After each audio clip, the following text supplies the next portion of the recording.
अंतर ज्ञान प्रकाश करो अज्ञान हरो, गुरु शरण तुम्हारी। अज्ञान हरो गुरु शरण तुम्हारी। मंगल मूर्ति सतगुरु मिलवै सर्वाधार। मंगलमय मंगल करन विनमहु बारंबार। ज्ञान उदय अरु ज्ञान घन सतगुरु शंकर रूप। नमो नमो बहुबार है सकल सुपूजन हो। प्रातः स्मरणे परम पूज स्वामी जी महाराज एवं हमारे सभी सत्संगी प्रेमी गुरु भाई बहने, बच्चे और बच्चियों, सबको हार्दिक जय गुरुदेव। प्रेमियों, सत्संग में स्वामी जी महाराज बताया करते थे कि ये परदेश है और तुम सभी मनुष्य शरीर में आई आत्माएं इस परदेश का काम कर रहे हो। अपने देश जाने का अपना कोई देशी काम नहीं कर रहे, जो भी कर रहे हो परदेशी काम करते हो। जब इस परदेश से, इस संसार से आत्मा निकलेगी जाएगी तो सारी सल्तनत, सारा जो भी आपने किया वो सब यहीं छूट जाएगा। आत्मा खाली हाथ जाएगी। तो महात्मा ने समझाया कि देखो प्रेमियों, संत पारस पत्थर होते हैं, संत पारस होते हैं।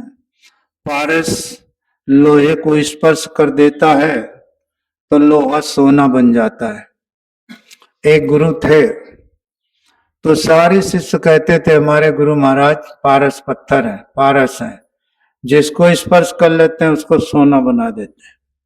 अब वो सत्संगी ने सोचा कि हम भी पारस देखें कैसा होता है पारस। तो गुरु के पास गया। उस समय गुरु महाराज नदी किनारे थे। तो जाके गया और साष्टांग प्रणाम किया। प्रणाम करके महात्मा ने पूछा भाई कैसे आना हुआ? तो कहा महाराज मैंने सुना है कि आपके पास पारस है, पारस मणि है जो लोहा छूने से सोना बन जाती। कहा हाँ है। तो कहा हमको दिखा सकते हो? हमको दिखा दो। तो कहा अच्छा ठहरो, हम अभी जाते हैं नदी में स्नान करेंगे और थोड़ा पूजा भजन करेंगे, इसके बाद में हम तुमको पारस दिखा देंगे। अब वो चले गए नदी स्नान करने। अब वो शिष्य वहां बैठा, उसने सोचा पारस साथ में तो ले नहीं गए, यहीं कहीं रखी होगी। तो पूरी कुटिया का जितना उनका वो था सामान सब खोल खोल के वो देखता रहा। सारी कुटिया को अस्त व्यस्त कर दिया, लेकिन पारस दिखाई नहीं पड़ा। तो बैठ गया, कहा पता नहीं कहाँ छुपा के रख दिया है। जब महात्मा आए और देखा कुटी के अंदर तो कहा रे भाई यहाँ कौन आया था? कहा कोई नहीं महाराज आया। अरे कहा ये सामान सब व्यस्त व्यस्त कैसे हो गया? सब उलझा पुलझा पड़ा हुआ है। अरे कहा महाराज ये सामान हम ही ने उलझाया, हम पारस को खोज रहे थे, कहीं मिल जाए तो देख लें, आपको बड़ा टाइम लग गया आने में। तो कहा अच्छा। अरे कहा भाई पारस तो यही है, तुझे मिली नहीं? कहा नहीं मिली। कहा वो देखो कोने पर एक झोला टंगा है, उसको ले आ, उसी में पारस है। वो गया, झोला उतार के लाया। अब झोला पे एक पन्नी लगी थी, पन्नी के अंदर फिर कपड़ा था, फिर पन्नी, फिर कपड़ा था, और लोहे के डब्बा पे वो पारस रखी थी। अब वो लाए तो कहा देखो इस डब्बा में पारस है। तो उसको शंका हो गई कि जब पारस डिब्बा के अंदर है और लोहा में रखी हुई है तो ये डब्बा सोना क्यों नहीं बन गया? लोहा को सोना हो जाना चाहिए जब इसी में रखी। तो महात्मा ने खोला और खोल करके पन्नी निकाला, फिर कपड़ा निकाला, फिर पन्नी से जब बाहर किया और ऐसे स्पर्श किया डब्बा पे तो सोना हो गया। तो कहा महाराज ये सोना ये पारस डब्बा में रहा लोहे की और सोना क्यों नहीं बना? कहा अरे पागल, ये इसलिए सोना नहीं बना कि इसने डिब्बा को स्पर्श नहीं किया, कपड़ा पे था, पन्नी पे था। अगर ऐसे होता तो स्पर्श कर लेता, सोना बन जाता। कहा अरे बच्चा, जैसे लोहा के डब्बा पे पारस है, लेकिन ये फटा कपड़ा से ढका हुआ है, बंधा हुआ है, लोहा को स्पर्श नहीं कर पा रहा। ठीक इसी प्रकार से तुम्हारे अंदर पारस तो है, ये शरीर लोहा है, मन लोहा है, लेकिन विषयों के कपड़े इस पारस पर लिपटे हुए हैं। और जब तक विषय रूपी कपड़ा पारस से हटेगा नहीं, तब तक ये मन रूपी लोहा सोना होने वाला नहीं है। ऐ प्रेमियों, इस प्रकार से हमें आपको समझना है कि लोहा सोना कब बनाएगा, पारस सोना कब बनाएगा? जब हमारा अंतःकरण निर्मल और साफ हो जाएगा। अंतःकरण जब तक निर्मल नहीं होगा, परमात्मा, वो भगवान, खुदा, गॉड, ईश्वर, अल्लाह, कुछ भी कहो, सब इसी मनुष्य शरीर के अंदर से ही मिलेंगे। बाहर से कोई भगवान आपको मिलने वाला नहीं है। रात दिन खोजते रहो, तीरथ व्रत करते रहो, अय रामायण, गीता, पुराण, कुरान पढ़ते रहो, लेकिन जब तक अंतर ज्ञान नहीं होगा, तब तक परमात्मा की प्राप्ति नहीं हो सकती। महात्माओं ने समझाया है कि आत्म ज्ञान बिना नर भटके, का मथुरा का काशी, मृगा नाभि कस्तूरी व्यापे और बन बन फिरे उदासी। ऐ प्रेमियों, जैसे मृगा की नाभि में कस्तूरी है, संत कहते हैं, लेकिन उसकी खुशबू को वो बन बन खोजता फिर रहा है। उसको ये ज्ञान नहीं है कि हमारी नाभि पे कस्तूरी है, नाभि से खुशबू आ रही। जस तिल्ली में तेल है और जस चकमक में आग, और तेरा साईं तुझ में जाग सके तो जाग। समय थोड़ा है प्रेमियों, समय ज्यादा नहीं है। हम लोग सोचते हैं कि अभी तो बहुत जन्म उम्र की ठेकेदारी लिए हैं, लेकिन उम्र का और इस शरीर का कोई भरोसा नहीं है। तो काम अपना, गुरु महाराज ने बताया था कि जितना जल्दी हो सके, जितना वेग से हो सके, पहले काम अपना कर लो। ये संसार मिथ्या है, संसार झूठा है, संसार विनाशकारी है, संसार में कुछ सत्य नहीं है। एक आकर के आत्मा इस शरीर में और इस संसार में वो सत्य स्वरूपी सूरत है। ये सूरत जो आत्मा है, ये सत्य स्वरूपी है। तो संत कहते हैं, ए सूरत चल सतगुरु के देश, सूरत चल सतगुरु के देश, और जहां न काया कलप कलेश, न वहां काया है, न कोई कर्म है, न कोई क्लेश है। ऐसे देश से तुमको यहाँ उतारा गया। उस मौज से गुरु महाराज सत्संग में हमेशा बताते थे कि उस मालिक की मौज हुई, उस मौज से इन आत्माओं को नीचे उतारा गया। और उस त्रिकुटी झंझरी द्वीप में ये चार अंतःकरण, मन, चित्त, बुद्धि और अहंकार को आत्मा के साथ जोड़ दिया गया। ये जड़ और वो आत्मा चेतन, अब जड़ और चेतन का संग हो गया। अब प्रेमी और नीचे उतारा, लिंगलोक में उतार दिया। चार शरीर इस आत्मा के ऊपर डाल दिए गए। पहला कारण शरीर पड़ा 5 तत्व का, और फिर दूसरा 9 तत्व का सूक्ष्म शरीर, और फिर जब नीचे आए तो 17 तत्व का तीसरा शरीर डाल दिया गया, लिंग शरीर। और जब इस धरा धरती पर आए, इस मृत लोक पर आए, तो ये 5 तत्व का जल शरीर आपकी आत्मा के ऊपर डाल दिया गया। अब ये जल शरीर जो भी ये कर्म करते हैं, शरीर गोसाई जी महाराज ने भी समझाया कि गगन समीर अनल जल धरनी, और इनके नाथ सहज जड़ करने। जो भी हाथ पैर मुख वाणी से, चूंकि ये जड़ शरीर है, और जो भी इससे कर्म करोगे वो जड़ कर्म ही, इसी शरीर से किए हुए कर्म का फल आपको शरीर हित के लिए मिलेगा। जैसे छोटे बच्चे मेहनत करके पढ़ाई करते हैं, मन चित्त से पढ़ते हैं, पढ़ लिख करके नौकरी लग जाती है। जब नौकरी पे चले जाते हैं, उसकी जो सैलरी मिलती है तो शरीर रक्षा परिवार रक्षा होता है कि आत्मा की रक्षा होती है? आत्मा की रक्षा उससे नहीं होती है, वो शरीर की और परिवार की रक्षा होती है। हम खेत किसानी करते हैं, जो भी शरीर से मेहनत करते हैं, जब गल्ला उपजता है, उससे गल्ला गेहूं मिलता है, मटर चना लाई सरसों मिलता है, तो किसके हित में आता है? शरीर हित और परिवार हित में। ये आत्मा के हित में आता है, आत्मा के हित में नहीं आता।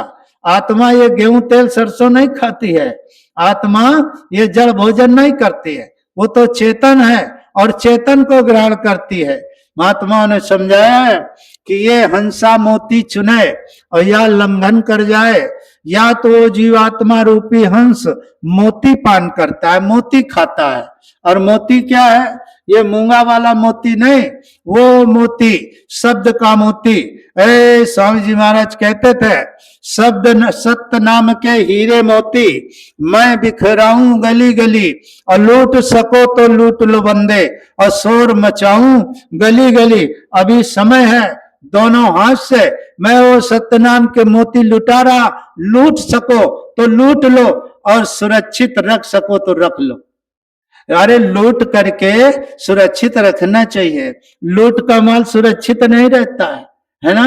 कितने लोगों ने लूटा वो मोती, नामदान ले लिया, महीने 2 महीने 4 महीने साल 2 साल चले, और इसके बाद उस मोती को लूटे हुए धन का ख्याल नहीं किया और सब छोड़ दिया, सब चले गए।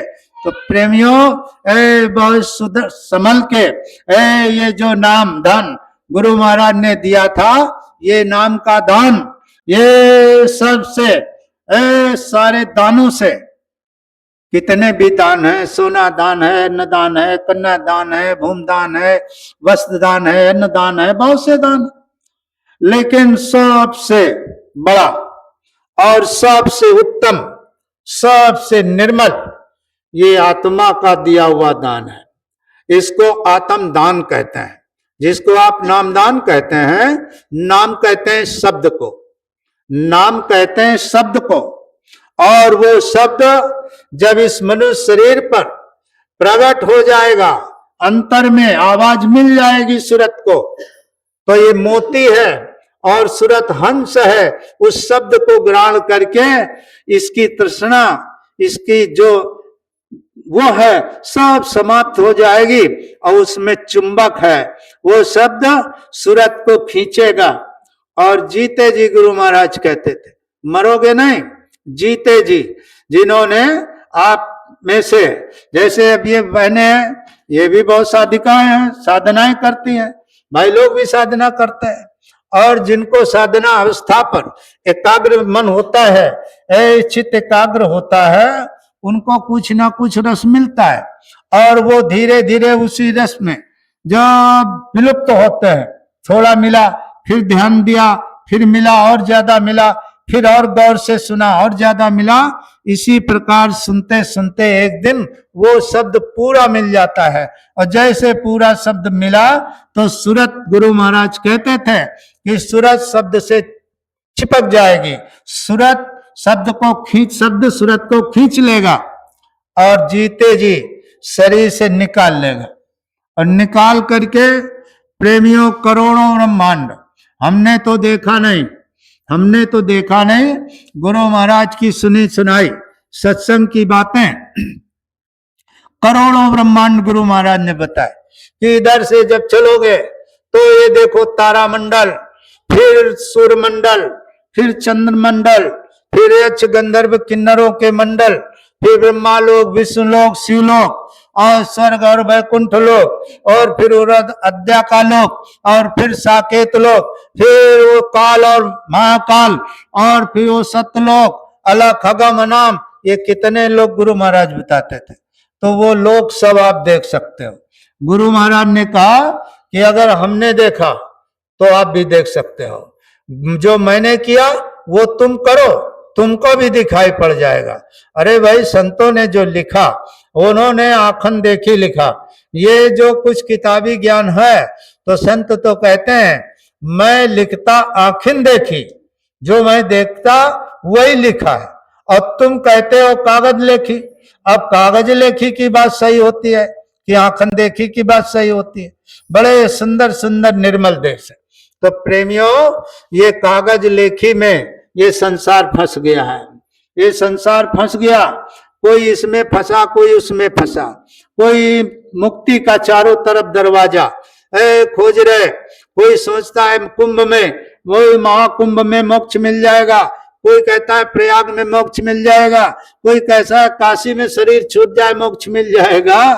तो प्रेमियों, ऐसे मोक्ष मिलने वाला नहीं है। ये काशी ये है, यही काया काशी है।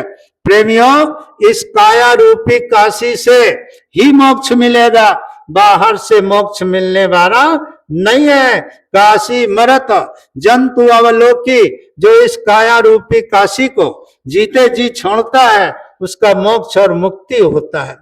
तो प्रेमियों, इसी हिसाब से संत महात्मा समझाते हैं कि देखो, बड़े ध्यान से, बड़े गौर से आपको समझाया जाता, क्योंकि आपको इतना ज्ञान नहीं कि हम किस काम के लिए आए और क्या करने लगे, कहाँ भटक गए, कैसे कैसे उसमें फंस गए। तो संत याद दिलाते हैं कि धाम है अपने चलो भाई, अपने देश चलो, ये परदेश है, यहाँ सुख नहीं है। चाहे जितना बड़ा आदमी हो, मिल मालिक हो, है सुंदर मकान हो, अच्छे भोजन करता, नौकर चाकर हो, अच्छी गाड़ियों पे चलता हो, और उससे पूछो जाके कि आपको सुख है, तो कुछ न कुछ दुख उसको भी है। कोई सुखी नहीं है। और सुखी कौन है? तो मां संतों ने कहा कि थोड़ा थोड़ा सब दुखी, और सुखी संत का दास। जो संत का दास है, जो हो रहा गुरु की मर्जी से हो रहा, जो हो गया वो गुरु की मौत से हो गया, जो आगे होगा वो भी गुरु की मौत से होगा। जो गुरु करता है ठीक करता है। तो इस हिसाब से वो सुखी है। गुरु जाने हमसे क्या मतलब, गुरु महाराज जाने हमसे क्या लेना देना। तो जो गुरु पर समर्पण हो जाता है तो उसको दुख व्यापे नहीं, कभी दुख नहीं व्यापता है। और जो स्वयं पर भरोसा करता है, जो संसार पर भरोसा करता है, तो स्वयं से दुख मिलता है और संसार से भी दुख मिलता है। संसार से भी दुख मिलता और स्वयं से भी दुख मिलता। तो इस प्रकार से प्रेमियों, जब तक हमारे शरीर के अंदर से ये विकारों के फटे चीथड़े कपड़े ये नहीं हटेंगे, तब तक वो पारस रूपी शब्द इसको सोना नहीं बना सकती है। जैसे एक मोटी कहावत आप लोगों से बहुत बार बताया कि एक राजा थे, उस राजा दूसरे राज्य में उस राजा की लड़की का विवाह किया। अब सब कुछ हो गया, बारात आ गई, दरवाजे का स्वागत भी हो गया, सब कुछ हो गया। जब भामरों का नंबर आया तो कन्या पक्ष के राजा ने एक वर पक्ष के राजा को खत लिखा। उसने कहा है, राजा, हमारे बगल में एक नदी बह रही है, आप अगर नदी को दूध से भर देंगे, नदी को दूध से भर देंगे, तब हम अपनी कन्या का विवाह तुम्हारे लड़के के साथ कर देंगे। और अगर आप नदी को दूध से नहीं भर पाए तो फिर ये विवाह होने वाला नहीं है, बारात ले जाओ। अब वो लिख करके कागज जब देखा तो राजा सोचता है कि अरे भाई, इतनी बड़ी नदी ये दूध से कौन भर सकता है। अब कहा विवाह नहीं होगा, तो ऐलान कर दिया कि भाई बारात वापस ले चलो। बारात वापस होने लगी, लोग तैयारी करने लगे। एक उनमें संतमत का कोई आदमी था, ज्ञानी आदमी था, अंतर्ज्ञानी था। तो कहा, अरे महाराज, ये बारात क्यों वापस, अभी तो विवाह नहीं हुआ। कहा विवाह नहीं होगा। अब क्यों नहीं होगा? कहा वो कन्या पक्ष के राजा ने खत भेजा कि हमारी नदी बगल में है, इस नदी को आप दूध से भर दें तो अपनी लड़की का विवाह कर देंगे, और अगर आप दूध से नहीं भर पाए तो विवाह नहीं होगा।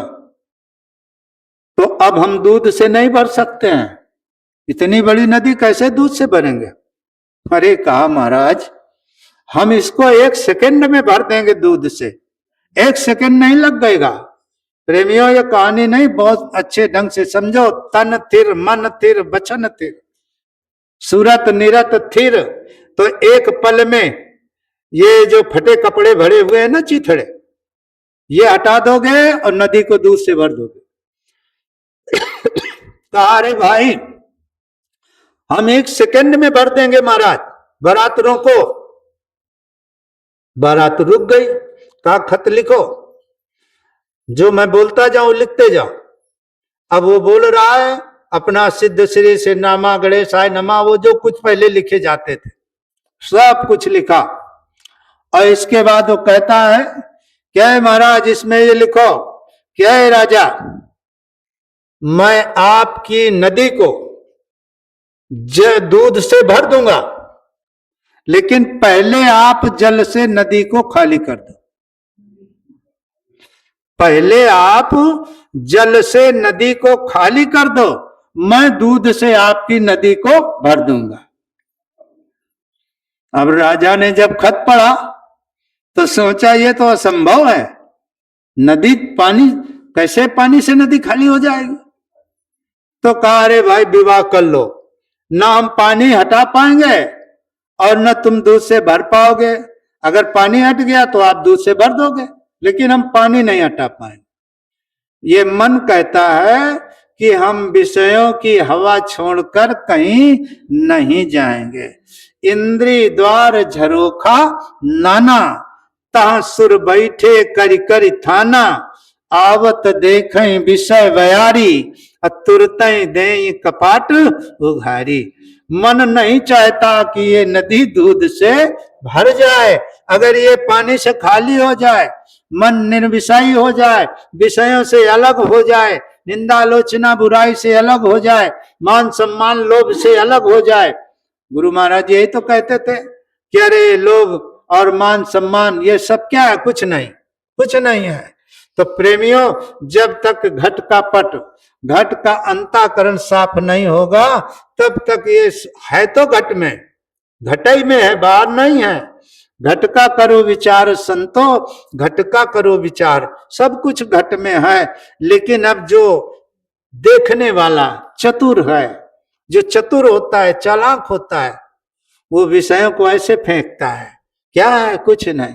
अरे कितने युग बीत गए, कितने सतयुग त्रेता द्वापर बीते, आपको इसी संसार में चक्कर लगाते हुए, जन्म लो मरे, जन्म लिया फिर मरे, फिर जन्म, फिर मरना, फिर जन्मना, फिर मर, यही करते करते कितने युग युगांतर बीत गए, कल्प कल्पांतर बीत गए। ये 84 लक्ष योनियों में ये आत्माएं भटकते भटकते कितने युग बीत गए और कहीं सुख शांति नहीं मिली। ऐ प्रेमियों, ये मानव मनुष्य शरीर ये ज्ञान का निधान है, ज्ञान का भंडार है, सब में ज्ञान तत्व है, पशु में भी है, पक्षी में भी है, लेकिन उनके अंदर हित अनहित पशु पक्षी जाना, केवल वो हित अनहित जानते हैं। और मानव तन गुण ज्ञान निधाना, आपके अंदर गुणों का एक भंडार है, बहुत बड़ा भंडार है, और यही 84 का अंतिम दरवाजा है। अब आप बिल्कुल दरवाजे पर हो, अगर दरवाजा खुलता है तो इस रोने धोने से बच सकते हो। अभी रो रहे हो, कितने दिन रोना पड़ेगा, और जब मरे तब फिर जाओ, फिर रो, फिर मरो, फिर रो, तो कब तक ये करते रहोगे। तो महात्माओं ने समझाया है कि प्रेमियों, ऐ घाट पर आप आ गए, अगर इधर नीचे आ रहे हो तो 84 का चक्कर काटना पड़ेगा, और अगर ऊपर को देख रहे हो, ऊपर की तरफ बढ़ रहे हो, तो अपने धाम की तरफ बढ़ रहे हो। तो दरवाजा सरल सान, प्रेमियों, सरल सुगम मार्ग या भाई, ये जो मार्ग मिला है ये बड़ा सरल है, लेकिन ज्ञान तो अगम है, अप्रतिव अनेका है, लेकिन साधन कठिन है, मन को नहीं टेका है, मन को टेक नहीं लगा पा रहे। भजन में बैठते हैं मन बाहर घूमता है, ध्यान पे बैठते हैं मन बाहर घूमता है, सुमिरन में बैठते हैं मन बाहर घूमता है, तो ऐसे मिल जाएगा? नहीं मिलेगा, ऐसे मिलने वाला नहीं है। इसलिए आप लोग बड़े अच्छे ढंग समय में आपको ये मनुष्य शरीर मिला। ये संसार धोखे का है, यहाँ सब धोखा है, सब धोखा धोखा है। देखो, माँ बच्चे को जन्म देती है, बच्चे की परवरिश करती है, कैसे कैसे उसको पाल के बड़ा करती है, लेकिन बाद में माँ को बच्चा धोखा देता है कि नहीं देता है? पिता कितनी हाड़ तोड़ मेहनत करता है छोटे बच्चे को, पढ़ा लिखा करके परवरिश उसकी सारी ख्वाहिशें पूरी करता है, लेकिन जब पिता बूढ़ा हो जाता है तो पुत्र धक्का मारता है, पुत्र धोखा दे जाता है। ये अगाध नाते पति पत्नी के होते हैं। कितने स्त्रियां और कितने पति, देख रहे हो सब क्या संसार में, ये दुख का सागर है, यहाँ सुख नहीं है। तो प्रेमियों, ये मनुष्य योनि से आप चाहो तो इस दुख सुख से परे निकल सकते हो। तो इस परे जाने के लिए गुरु महाराज ने आपको एक बड़ा सरल सुगम रास्ता नामदान दिया, और उस नामदान से 3 क्रियाएं दिया, सुमिरन, ध्यान और भजन। सुमिरन में गुरु महाराज ने आपको 8 माला बताई, 8 माला करना है, तो वो तो आपको सबको मालूम है। सुमिरन करो बड़े अच्छे तौर तरीके से, मन चित्त को रोक करके सुमिरन करो, और इसके बाद जब सुमिरन पूरा हो जाए तो अंतर में गुरु को प्रणाम करते रहो, गुरु को शान में रखे रहो। जब भजन पे जाओ, सुमिरन ध्यान पे जाओ, तो पहले गुरु का ध्यान करो। बगैर गुरु के ध्यान के आप एक कदम नहीं चल सकते हो। ये मन और माया का देश है। यहाँ एक एक तिल तिल जगह में मन और माया व्याप्त है, वो आपको चलने नहीं देंगे। अरे हम तो साधारण मनुष्य हैं, बड़े बड़े ऋषि मुनि, योगी योगेश्वर, ब्रह्मा विष्णु महादेव, नारद जैसे लोगों को इस माया ने पछाड़ पछाड़ के मारा, तो अपर जीव के लेखे माई हमारी आपकी कोई गिनती नहीं है। लेकिन अगर गुरु हमारा समर्थ है, और समर्थ गुरु की छां पर बैठे हो, अगर छां है, मां सुंदरदास जी कहते थे कि छाह नवाकी बैठिए, छाह नवाकी बैठिए जो तर पतरो होए। जैसे थोड़ा पतला पेड़ है रिंडा विंडा का, उसकी छाया में न बैठे, महात्मा कहते हैं। छाह नवाकी बैठिए जो तर पतरो होए, जो तर पतरो होए, टूटी हवा में जाइए। जब थोड़ा झोंका आया हवा का तो टूट जाएगा। तो फिर शिष्य कहता है, फिर गुरु महाराज आदेश करो कैसे की छां पकड़ो।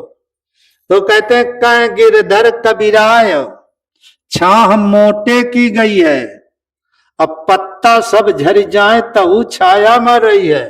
अगर तगड़ा पेड़ है और पतझड़ हो गया है तो उसकी मोटी मोटी डालियां हैं, तो डाली की छाया पे आप रहोगे। इसका मतलब क्या हुआ कि गुरु अब तो गुरुओं की देखो भरमार है, खूब गुरु हैं, और संसार में गुरुआई का धंधा ही चल रहा है। लेकिन प्रेमियों, गुरु करना है जान के। कैसा जानना है? एक ही रास्ता है शब्द का और सूरत के योग का।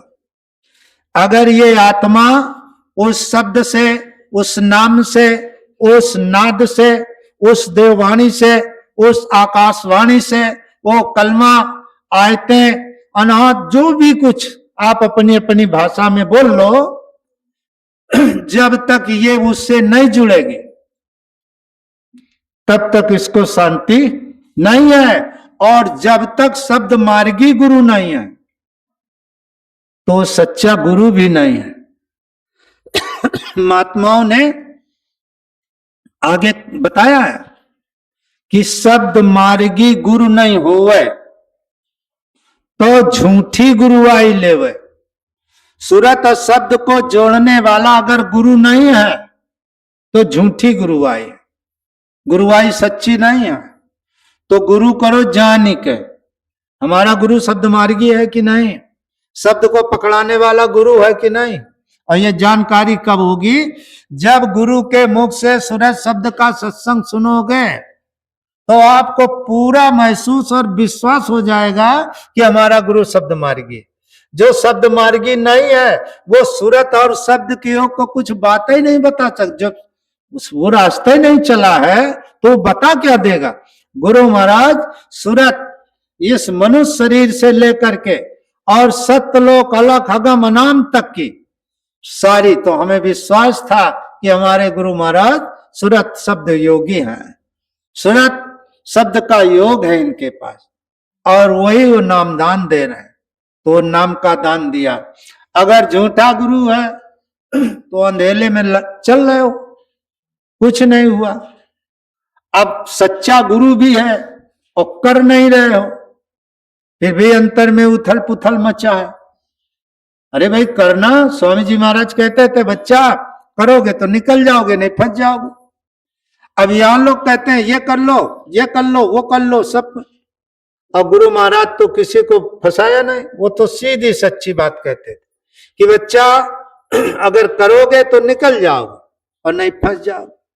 अब इसी संगत में देख लो कैसे कैसे खेल हो रहे हैं, क्या क्या लोग कर रहे हैं, है ना। हम सत्संगी भाई भाई में कैसे कैसे विरोध हो रहे हैं, कैसे कैसे क्या हो रहा है ना। गुरु महाराज कहते थे ये नहीं करना है, उधर नहीं जाना है, उधर ही भग रहे हैं, वही कर रहे हैं। और भजन की आस लगाए बैठे कि 18 साल हो गया अभी तक हमको कुछ दिखाई सुनाई नहीं पड़ा। क्या दिखाई सुनाई पड़े। अरे गुरु को सन्मुख राखिए और चलिए आज्ञा मान, और कह कबीरता दास को। तुम एक लोग की बात कर रहे हो, वो 3 लोग की बात करते हैं। 3 लोग डरना है, 3 लोग में डर नहीं है आपको, लेकिन गुरु को सामने रखो, गुरु के आदेश अनुसार चलो। गुरु कुछ कहते हैं हम झूठ बोलते हैं। कितने प्रेमी झूठ बोलते हैं, कितने प्रेमी झूठे मुकदमे लगवा देते हैं, कितने प्रेमी झूठी साखी अदालत में दे देते हैं जाके, कितने प्रेमी झूठी ऐसे वैसे। ये सब क्या है, तुम गुरु भाई हो, तुम सत्संगी हो, कुछ नहीं। तुम केवल एक नाम मिशन में चल रहे हो कि हम हैं, सदरी पहने हैं और वो साल डाले हैं, गुरु महाराज का आदेश हम बिल्कुल धारण किए हुए हैं, लेकिन मन की कोठरिया नहीं साफ है। वो कहते थे ना रविदास जी महाराज कि मन की कोठरिया साफ नहीं तो गंगा नहाए का हुई। अरे ये पहनने से और ये चदरिया ओढ़ने से गुरु महाराज, जब मन अंतःकरण साफ नहीं है तो ये दिखावे का काम केवल आप लोग कर रहे हो, और ये दिखावे से कुछ होने वाला नहीं है। ऐसा काम करो कोई समझ न पावे, वो गुरु भक्ति करो। लोग कुछ भी करें, कुछ भी कहें, उसको सुनते जाओ, समझते जाओ और बर्दाश्त करते जाओ, लेकिन अपना मार्ग मत छोड़ो। अगर मार्ग छोड़ दिया तो फिर बिछुड़ जाओगे, और अब की बिछुड़े तो फिर बड़ा मुश्किल हो जाएगा संभलना, और मुश्किल हो जाएगा ढूंढना। प्रेमियों, जैसे पेड़ से पत्ता टूट के उड़ता है, वृक्ष कितना प्रयास करे लेकिन वो पुनः पत्ता उस पेड़ से नहीं मिलता है। पत्ता टूटा डाल से और ले गई पवन उड़ाए। जब हवा चली, पत्ता टूट गया डाली से, पवन हवा ले गई उड़ा के। अब डाली चिल्ला रही है, डाली पूछत पात से, अब कब मिली हवा है, अब कब आओगे। तो पत्ता सीधा जवाब देता है। पत्ता बोला डाल से, और सुन लो मेरे मीत, अब बिछुड़े से मिलते नहीं, और यही जग की रीति। ये जग की रीति है, जो जिससे बिछुड़ जाता है वो दोबारा मिलन उसका नहीं होता, पुनः वो आता है। जैसे पतझड़ हो गया, पत्तियां सब उड़ गई, सड़ गल के मिट्टी में मिल गई और नई कोशिकाएं निकल आई, लेकिन न पत्ता पहचानता है कि इसी पेड़ के हम पत्ते थे, और न पेड़ पहचानता है कि यही पत्ता हमारे पेड़ में पहले भी था। वो निकली हुई आत्मा आपके घर में आ जाए आप पहचान लोगे कि हमारा पिता है कि भाई है, पति है, पत्नी है, कौन है? नहीं पहचान पाओगे, है ना। जैसे पेड़ पत्ते को नहीं परख पाता है कि मेरी वही कोपली आ गई, यानी पुनर्जन्म हो गया, ठीक उसी प्रकार से जब शरीर से आत्मा निकलती है तो जो मोह की सागर में फंसते हैं, मोह सकन व्याधिन कर मूला, इसीलिए महात्माओं ने कहा है मोह उतना करो जितना जरूरत है, जरूरत से ज्यादा मोह करोगे तो फिर के वहीं आना पड़ेगा। जहां आशा वही बासा। अगर आप परिवार में आशा लगा लिया, धन में आशा लगा लिया, किसी जमीन जायदाद में आशा लगा लिया, तो जब तड़पोगे तड़प तड़प के प्राण निकलेंगे और वहां तक चिल्लाते चले जाओगे। तो जो आस रखी है तो कहा जाओ इसको वहीं छोड़ दो, बहुत चिल्ला रहा है, और ऐसी जोनी में जन्म दे दो। अब तुम अपने घर के अंदर हो, चूहा बन के आ गए, कोई बिल्ली बन के आ गया, कोई छछूंदर बन के आ गया, कोई छिपकलिया बन के आ गया, कोई मेढक बन के आ गया, तो आपके घर वाले पहचानेंगे कि हमारे पापा हैं कि मम्मी है? कोई नहीं पहचानेगा, है ना। और अगर आप बुढ़िया कुतरना शुरू किया तो यही बहू और बच्चे नाती सब मूस मार की वो चावल में मिला के रख देंगे। उनको क्या पता कि हमारी मम्मी है कि हमारे पापा है? बगैर बोरी काटे डाल रहे, रख दे दवाई, अब खा के पहलवानी किया, छुट्टी हो गई। यही दुश्मन बन जाएंगे तुम्हारे घर वाले। इसलिए प्रेमियों, मोह जरूरत भर के लिए करो, कमाई जरूरत भर के लिए करो, संचय जरूरत भर के लिए करो। अगर ज्यादा संचय हो गया तो अंत में उसी संचय पर मन जाएगा। ज्यादा मोह प्रेम बढ़ गया तो उसी मोह प्रेम में जाएगा। तो प्रेमियों, ये संसार को बिल्कुल ऐसे समझो जैसे सपना सपना है। अभी देखते रहो, हंसते रहो, खेलते रहो, खाते रहो, लेकिन इसको अपना मत मानो। सपना कभी अपना होता है? रात में सपना देखते हो, हंसते हो, कभी कभी रोते हो, और जब आंख खुल जाती है तो अपना होता है? सपना चला जाता है। जैसे वो सोने वाला सपना है, उसी प्रकार से ये जागृत का सपना है। गोसाई जी महाराज कहते हैं कि मोह निशा सब सोव निहारा और देखे सपन अनेक प्रकारा। अब देखो, दोनों बातें बता दिया संत मत में। संत वचन बड़े अटपटे। मोह निशा सब सोव निहारा, देखे सपन अनेक प्रकार। ये दिन का बता रहे हैं कि मोह की निशा है। और मोह में जैसे अभी थोड़ी देर बाद होगा, जहां 3:30-4 बजा, अरे बंद हो जाए तो खेत पे गेहूं का थोड़ा काम हो जाएगा, कोई ये गैया भैंसिया काम करना, कोई कुछ, ये सब लग जाएगा अभी थोड़ी देर बाद, अभी लगेगा। तो प्रेमियों, मोह निशा सब सोव निहारा और देखे सपन अनेक प्रकार। माँ की गोदी में छोटा बच्चा है, माँ कहती इसको डॉक्टर बनाएंगे, इसको मास्टर बनाएंगे, इसको अच्छी सर्विस दिलाएंगे, लेकिन माँ को पता नहीं कि पढ़ाई तक बच्चा रहेगा कि नहीं रहेगा, कोई पता नहीं। माँ को भी पता नहीं है कि बच्चे की पढ़ाई लिखाई तक हमारा शरीर रहेगा कि नहीं रहेगा।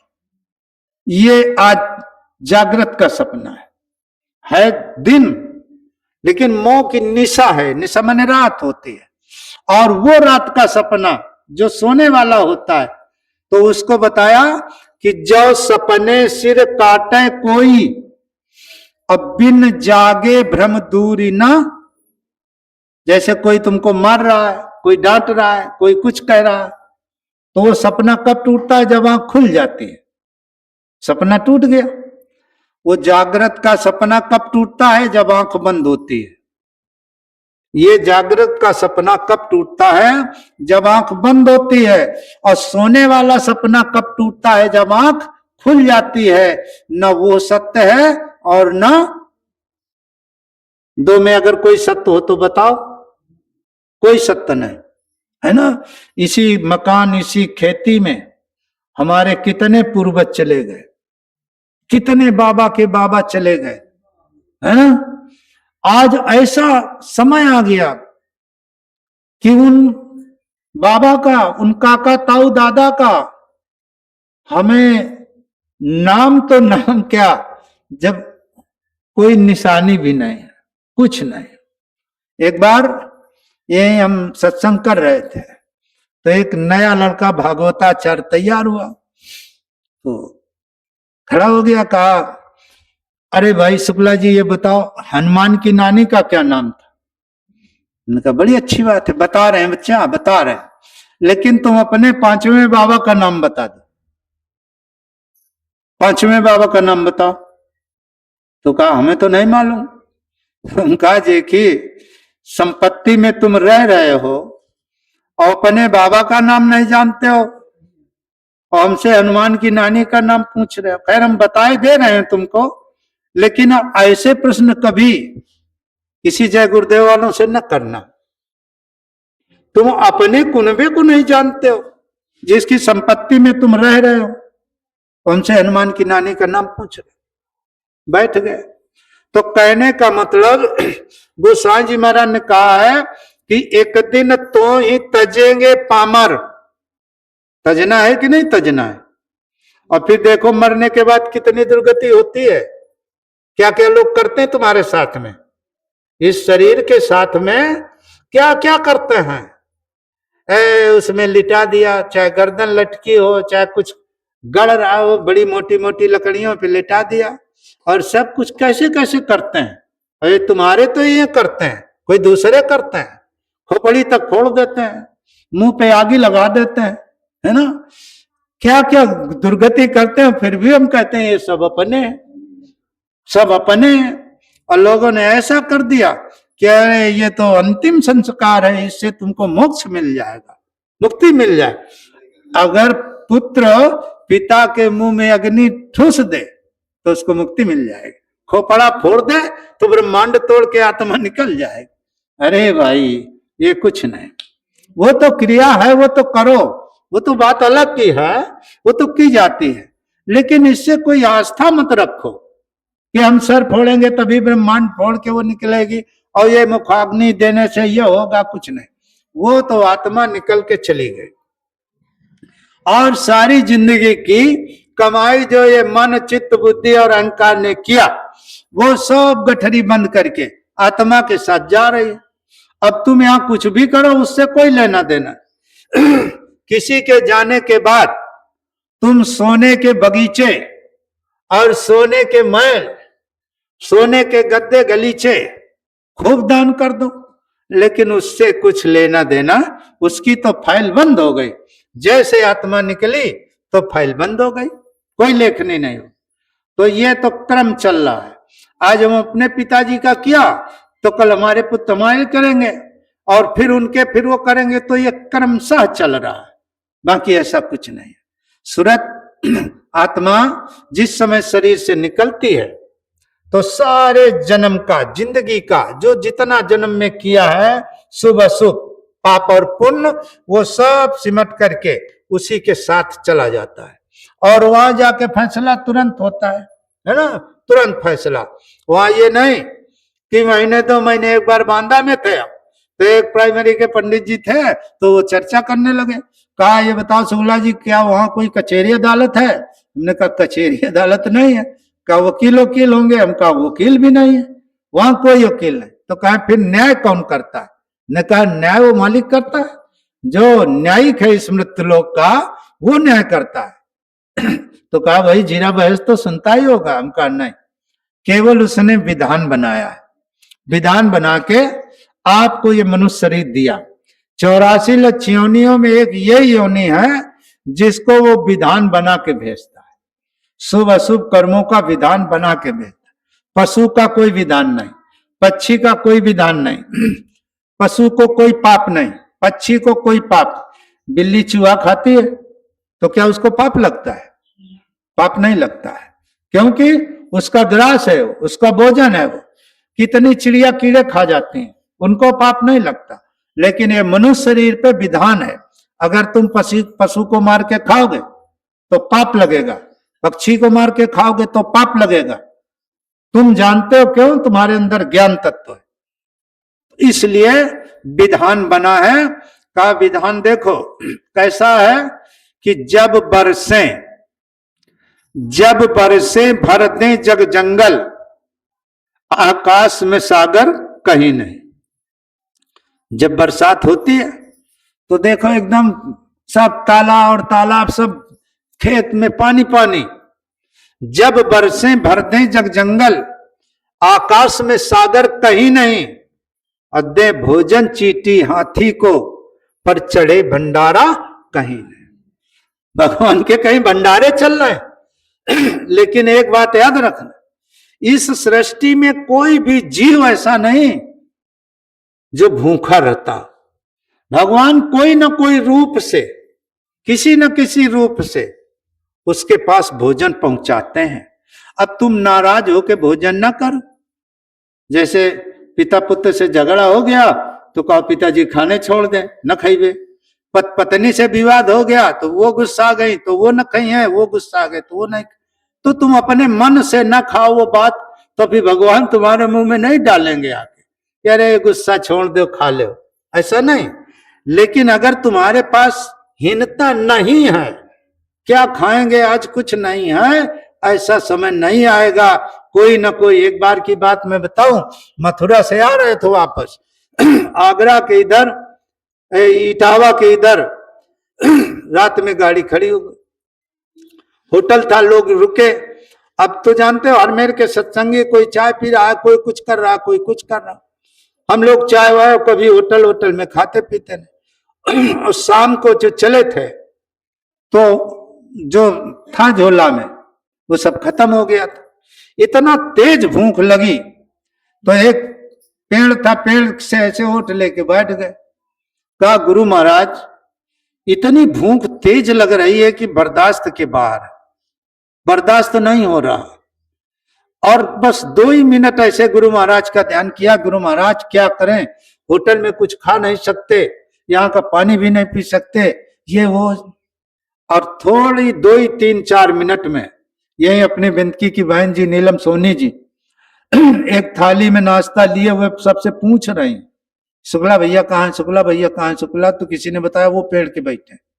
वो बेचारी चल के हमारे पास गई, कहा भैया लो नाश्ता कर लो, तुम भूखे हो। गुरु महाराज को प्रणाम किया, हम कहा धन्य है गुरु महाराज, देखो कैसे से कहा, कैसे वो करके। नहीं उनको क्या जरूरत थी ऐसा खोजने की, है ना। तो प्रेमियों, राम पहरुआ भक्त के, राम पहरुआ भक्त के जा पठवे ता जाए, और पीछे पीछे हरि फिरे कहूं भूखे ना रह जाए। अगर सच्ची भक्ति है तुम्हारे अंदर तो प्रेमियों तुमको गुरु के पीछे दौड़ने की जरूरत नहीं है। गुरु के पीछे तुमको दौड़ने की जरूरत नहीं है, गुरु तुम्हारे पीछे स्वयं लगे रहेंगे, चलते रहेंगे। इसके प्रमाण हैं।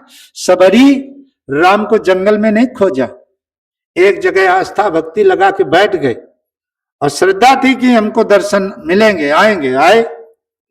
प्रेमियों अभी अपने गुरु महाराज की बात, होली का प्रोग्राम था, स्वामी जी महाराज अस्वस्थ थे, 3 दिन मंच पे नहीं आए, दर्शन नहीं हुए। और वहां लाइन लगी थी कुटिया कंपाउंड में दर्शन की, तो 2 लाइनें थी और सब वही थी। अब क्या बताया जाए, कुछ कहते नहीं बनता है। तो जब हम गए तो पूछा भाई ने, तो उन्होंने कहा भाई इतने तो नहीं हमारे पास, तो धक्का दे दिया गया, चलो हटो। कहा जब पहले से बता दिया गया तुमको कि अगर गुरु महाराज से बात करना है तो इतनी सेवा, और केवल दूर से देखना है तो इतनी सेवा, और तुम चलो निकलो। निकाल दिया हमको, धक्का मार दिया, हम चले आए। लेकिन रोए, कुटिया कंपाउंड में छोटा मंच था, सर रख के रोने लगे। हमने कहा गुरु महाराज ये स्थिति आप कहते थे एक समय ऐसा आएगा कि बच्चों तुम हमारे पास नहीं आ पाओगे, कितने धक्के खाने पड़ेंगे फिर भी नहीं आ पाओगे। रो के आके लेट, राउटी पे लेट गए बैठ। जिला वालों के भंडारा का पैसा खत्म हो गया था, तो ढूंढने लगे, कहा शुक्ला जी को बुलाओ भाई सत्संग करो, और थोड़ा उनकी वाणी में इतना वो है कि तुरंत सेवा आ जाती है। तो मन नहीं था। और हमारे चाचा थे, विजय भैया के बड़े भैया चाचा, वो आते थे, हरिलाल चाचा, वो हमारे बिल्कुल बगल में बैठे थे, ऐसे बैठे थे। हमने कहा चलो, जैसे मैक पे खड़े हुए और एक बार जय गुरुदेव बोले, पता नहीं कहां से आवाज आई, किसी ने देखा नहीं। कहा है शुक्ला जी जाओ, तुम्हारा गुरु महाराज पेट्रोल पंप में इंतजार कर रहे हैं। ऐसे आवाज आई, हम लोग सब भगे, जिन लोगों ने सुना सब भगे हैं। अब प्रेमियों ये समझ लो कि ऐसे ऐसे गुरु महाराज, अगर आपके अंदर सच्ची भक्ति है, सच्ची निष्ठा है, तो भागने और दौड़ने की जरूरत नहीं है।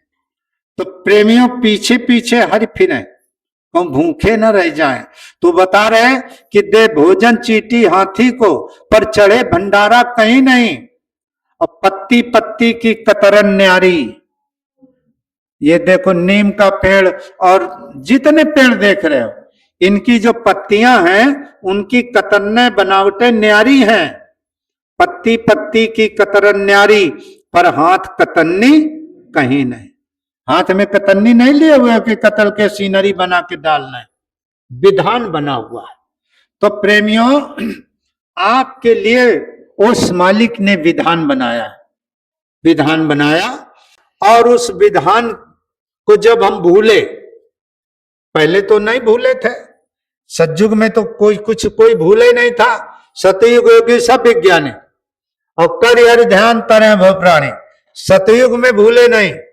त्रेता में कुछ छाप पड़ी जब, तो त्रेता में भी संताए, और द्वापर में और जब छाप पड़ी तो द्वापर में भी संताए, और आपको बताया। और जब कलयुग में पूर्ण रूप से छाप पड़ गई, तब कलयुग में तो संतों की दया पूरी धार लेके उतर के आए। आज के 750 वर्ष पहले इसी धरा धरती पर, इसी काशीपुरी पर, काशी नगरी पर, ओ सच क्या कहा जाए, किस मुख से उनका बखान किया जाए, इसी धरा धरती पर आए और जीव को जगाने का काम किया, जीवों को रास्ता दिया। तब से आज तक संतों का क्रम लगा है। और ये संत जो नाम सिद्ध करते हैं, ये जो नाम जगाते हैं, जैसे कबीर साहब ने साहब नाम को जगाया, जब आए तो उन्होंने साहब नाम को जगा दिया और कहा भाई साहब से सब होता है, बंदे से कछ ना है, हमसे कुछ नहीं, साहब नाम से तुम्हारा उद्धार कल्याण हो जाएगा। तभी आज हमारे कबीर पंथ के जितने साहब बंदगी करते हैं, साहब बंदगी साहब बंदगी साहब बंदगी करते हैं, तो कहा साहब से सब होता है, अब बंदे से कछ ना है, राई से पर्वत करे और पर्वत राई माए। अब राई पर्वत में हम लोग समझते हैं कि छोटी, उसको कहो पर्वत बना दें और पर्वत को कहो बिल्कुल मिट्टी में मिला दें। राई से पर्वत कर, राई क्या है? ये जीवात्मा जो बैठी हुई है आपके दोनों आंखों के मध्य में, ये राई है। कितनी राई है? जैसे गुरु महाराज कहते थे बालू के चमकीला जो कण होता है, चमकता है बालू का रेता, उसके 10 टुकड़े कर दो। और कितना वो चमकीला टुकड़ा होता है, बिल्कुल छोटा होता है, राई। जैसे लोग कहते हैं ना राई भर दई दो, राई भर दई दो। तो राई, ये जीवात्मा बिल्कुल छोटी सी है। और अगर ये चाहे साहब नाम का आप सुमिरन कर लो, साहब नाम से जुड़ जाओ, साहब को प्रसन्न कर लो, तो ये राई को पर्वत कर देंगे। पर्वत क्या है? सत्यलोक में। गुरु महाराज कहते थे ये जीवात्माएं झुंड की झुंड, जैसे यहां रात में पेड़ों पे जुगनू चमकती है, गुरु महाराज सत्संग में बताया करते थे, जैसे पेड़ों में रात पे जुगनू चमकती है, इसी प्रकार से जीवात्माओं के झुंड निरंतर चमचम चमचम चमचम चमचम चमकते रहते हैं, चमकते रहते हैं। तो राई, आत्मा राई, और सत्यलोक में जो जीवात्मा पहुंच गई वो पर्वत। और फिर पर्वत से राई करें, सतलोक से उतार दिया तो राई बना दिया। लेकिन अगर राई बनाया है तो आपको पहाड़ भी बना सकते हैं। उनके रास्ते पर चलो, उनकी बात मान लो तो पहाड़ से जुड़ जाओ, है ना। चलते रहोगे तो मिल जाओगे, ठहरो, ठहर गए तो फंस गए। जैसे आपसे पूछा जाए कि भाई ये जल की बरसात होती है, पानी बरसता है, ये समंदर का जल है, समंदर से आता है, लेकिन ये फिर कहीं नदी पे, कहीं नाले पर, कहीं खेत में, खलिहान में, चारों तरफ बट जाता है। लेकिन जो जल चलता रहता है, खेत से उतर के नाले पे आया, नाले से बह कर के नदी पे गया, नदी से गंगा जमुना नदी पे चला गया, और जितना ये रूप बदलता है उतना ये पावन और पवित्र होता है। जैसे गांव की नालियां हैं, कोई नाली छू लेता है तो नहाता है कि नहीं नहाता? नाली में कोई सामान गिर गया तो निकाल के कपड़े धोता, नहाता है। लेकिन वही नाली का जल जब चल करके और तालाब में आता है तो लोग तालाब में स्नान करने लगते हैं, और वो तालाब का पानी जब नाले पे आया तो नाले का पानी हो गया, नाले से जब नदी पे गया तो नदी का पानी हो गया, और जब नदी से जमुना नदी गंगा नदी में गया तो और पावन बन गया। कहा ये गंगा जल है, ये जमुना जी का जल है ना, है वही नाली का पानी, लेकिन वो बढ़ता गया, और जितना ही बढ़ता गया उतना ही पावन होते गए। प्रेमियों, जब तुम इस मनुष्य शरीर से साधना अवस्था पर जितने वेगी से बढ़ोगे, जितने चढ़ोगे, उतना ही पावन बनते चले जाओ, उतना ही पावन बनते चले जाओगे। और अगर यहीं बैठे रहे तो फिर बैठे बैठे फिर एक ही जगह बैठे रहो। अगर चलना सीख गए, और वही गंगा जमुना का जल जब वहां गया प्रयागराज संगम में, तो लोग कहते हैं संगम का जल है, बड़े पावन के साथ उसको पान करते हैं, स्नान करते हैं। ये त्रिवेणी का जल है। अब थोड़ी देर रुकिए, ये दोनों आंखों के मध्य में जीवात्मा बैठी हुई है, एक इंगला और एक पिंगला, बीच में सुषुम्ना, सुखम्बना नाड़ी। ये त्रिवेणी संतों ने बताया, संतों ने त्रिवेणी बताया। यहां पर सूरत रूपी सीता और उस शब्द रूपी राम के साथ, जैसे जब गोस्वामी जी महाराज एक संकेत बताया कि भगवान राम जब अयोध्या से चल के आए और भरद्वाज ऋषि के आश्रम पर पहुंचे तो उनसे पूछा कि ये महाराज बताओ कि हम कहाँ रहें, कहाँ रुके, कहाँ अपनी परम कुटी बनाए। तो वो हंसने लगे, कहा तुम हमसे पूछ रहे हो, और ऐसा कहीं कोई जगह नहीं जहां तुम ना हो, हर जगह तुम हो। अरे तुम हर जगह हो, हम कहाँ बताएं। फिर भी उन्होंने कहा, बड़ी अच्छी बात कही कि चित्रकूट गिर करौ निवासा, जहां तुम्हार, प्रेमियों, चित्रकूट गिर करौ निवासु, जहां तुम्हारे सब विधि सुपासु, यानी हर प्रकार से वहां तुम्हारा सुपास है, बाद के वहां पहुंचा दिया। पहले कहा ये चित्रकूट है, चित्रकूट गिरी, ये माने गिर माने पहाड़ पर्वत, यहां पर सूरत और शब्द रूपी राम यहां पर विराजमान हैं। लेकिन जंगल है। तो प्रेमियों, इंगला और पिंगला सुषुम्ना, ये तीन नाड़ियों का जहां संगम है तो ये प्रयाग है, ये प्रयाग है। और प्रयाग में जो पहुंचते हैं कैसे, ये जीवात्मा का आकाश सीख से लेकर और नख तक फैला हुआ है। ये गुरु महाराज बताया कर सत्संग में कि बच्चों, जीवात्मा का प्रकाश सारे शरीर पे नख तक फैला हुआ है, इसी को समेटना है।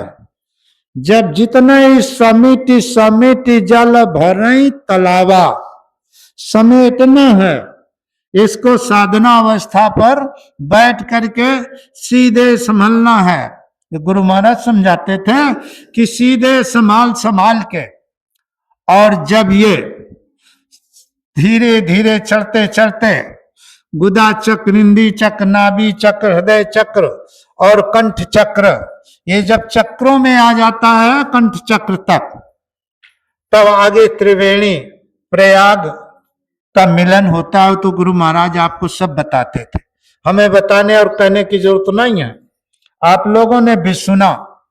तो प्रेमियों, जब आप स्थिर हो जाओगे तो आपका मन बढ़ जाएगा, आपको परमात्मा मिल जाएगा। और अगर चलते रहोगे, घूमते रहोगे, ध्यान भजन में चलते फिरते रहोगे तो कुछ होने वाला नहीं है। तो इसलिए तन और मन को रोक करके, तन को रोको, मन को रोको और रोक करके गुरु के बताए हुए इशारे पर, गुरु के बताए हुए रास्ते पर आप सभी भाई बहनों से मेरी प्रार्थना है कि ये काम शीघ्र करो, जल्दी करो, जितना जल्दी हो सके उतना जल्दी कर लो। समय का कोई वो नहीं, कब शरीर छूट जाए, कब शरीर समय निकल जाए हाथ से, तो ये ऐसा सुंदर समय निकलने न दो। जो काल को छोड़ रहे हो वो आज करो कि अरे हमको आज ये करना है। ये बहनें हैं, ये देखो, ये भी बेचारी, सब लोग सारे दिन काम में, भैया बेचारे वो भी सारे दिन काम में, लेकिन जो अपना काम है, अपने काम में नींद आती है। जब भजन पे बैठते हो इतने समय नींद आती है, सत्संग में नींद आती है ना? क्यों नींद आती है? ये आलस, ये जानते हो कितना खराब है। इससे समझ लो कि मेरे अंदर आवरण से आवरण लगे हुए हैं।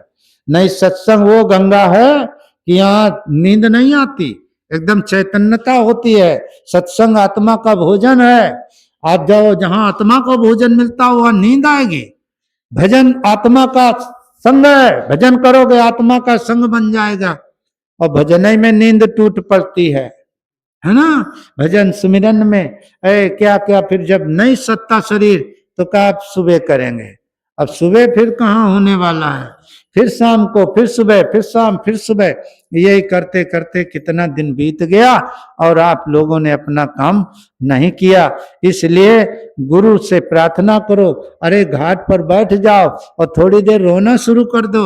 अरे घाट का मतलब जब सबको आकर के और सीधे बैठो, गुरु का ध्यान करो कि गुरु महाराज घाट पर बैठे हुए हैं, उनसे रो प्रार्थना करो कि अरे सतगुरु बैया पकड़ो मोरी, अरे गुरु महाराज मेरी बाह को पकड़ लो, बहा जात मैं भवधारा में और फेंको प्रेम की डोरी। अरे ये भवधारा में, विषयों की नदी में हम बहे जा रहे हैं और आप अपनी प्रेम की डोरी फेंक दो। सतगुरु बैया पकड़ो मोरी, बहा जात मैं भवधारा में और फेंको प्रेम की डोरी। रोना सीख लो, रो जाओ, है ना? और जब रोगे तो गुरु दयालु हैं, माता पिता बड़े दयालु होते हैं।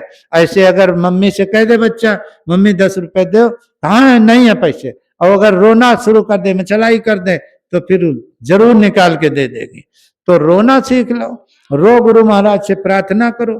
और थोड़ा समय है, और ये समय जो चूक गया तो फिर पछताना ही पछताना होगा, फिर पछताइयो अवसर बीते। ये अवसर जब बीत जाएगा तो फिर पछताना ही पछताना होगा। इसलिए कलयुग समनयान युग, और जो नर कर विश्वास, कलयुग के समान कोई सुंदर युग नहीं है। केवल आपको विश्वास की जरूरत है, गुरु पर श्रद्धा भक्ति और विश्वास की जरूरत है। यही देखो त्रेता में अब लोग बहुत से चर्चा का विषय बना है, अब लोग चर्चा करने लगे हैं। कभी जो मेन होते हैं ना संगत के आदमी, जो थोड़ा बहुत पहले के होते हैं, पुराने होते हैं, तो लोग कहने लगे। आज हमसे एक भाई पूछ रहे थे, बरिगमा के थे, कहा ये बताओ शुक्ला भैया, उनका बताओ, कहा बहुत पहले सुना था कि आपके बाबा जय गुरुदेव ने कहा था कलयुग में कलयुग जाएगा और कलयुग में सतयुग आएगा, तो कब आएगा सतयुग? तो हम कहा सतयुग तो आएगा, सतयुग तो आएगा। तो कहा कब आएगा? दिन तारीख निश्चित नहीं है। हमने कहा दिन तारीख अगर निश्चित कर देते तो दुनिया खौफ खा के मर जाती, इसलिए उन्होंने दिन तारीख नहीं निश्चित किया। तुमको संकेत दिया, सचेत किया कि कलयुग जाएगा, कलयुग में कलयुग जाएगा और कलयुग में सतयुग।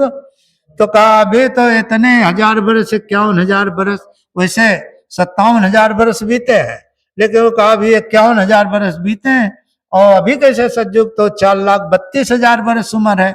हमने कहा बात सही है आपकी, 4,32,000 उम्र है, लेकिन ये समझो कि प्रथम चरण चल रहा है और प्रथम ही चरण में ये मर्यादाएं कहां से कहां पहुंच गई। उनको एक मोटा उदाहरण दिया कि आप अपने गांव में थोड़ा सर्वे करना, जो 60 साल की अम्मा है, 65 साल वाली अम्मा है, 70 साल वाली अम्मा है, उनको देखना, और जो अभी बहू आई हैं साल 2 साल 4 साल में, उनको देखना। तो कलयुग और सतयुग आपको स्वयं समझ में आएगा कि अम्मा के लगे सतयुग है और बहुओं के लगे कलयुग है। इसका मतलब क्या हुआ, मतलब कोई वो नहीं है, अम्मा जो बूढ़ी है लेकिन उनका पर्दा नाक के ऊपर नहीं रहता, नाक तक पर्दा है, और अगर कोई उनसे बड़ा तो पूरा मुंह ढांप लेते हैं। और बहुएं क्या है, बहुएं मैक्सी पहन के चाय देते हैं सासू को और ससुर को और सबको चाय देते हैं, लो पापा चाय पियो। तो जब प्रथम चरण में ये हाल हो गया है, जब अंतिम चरण पहुंचेगा तो संत सब कुछ जानते हैं, इसलिए कलयुग के प्रथम चरण में सतयुग लगेगा। का जब त्रेता का इतिहास और कलयुग का वर्तमान थोड़ा बराबर चल रहा है।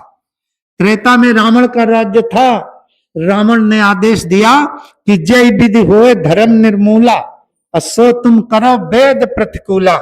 जिस प्रकार से धर्म गायब हो जाए, वेदों के प्रतिकूल काम करिए। तो लोग क्या करते थे कि जय जय देश धेनु द्विज पावई, गांव नगर पूरे आगे लगावे, है ना। जिस गांव में गाया ब्राह्मणों को देख लेते थे, आग लगा देते, जान जाएंगे इस गांव में ब्राह्मण और गैया है, तो पूरे गांव में आग लगा दे। जय जय देश धेनु द्विज पावई, गांव नगर पूरे आग लगावे, शुभ आचरण कतौ नहीं होई, देव विप्र गुरु माने न कोई। आज अपने जिले में एक चोर का गिरोह पकड़ा गया है, जो देवी देवताओं के जेवर चुरा ले जाते थे। पेपर में है, आज निकला है। ये जो मूर्तियां है, कोई चांदी का मुकुट है और किसी का कुछ मतलब गहना पहने हुए मूर्तियां, तो चुरा के बेचते थे।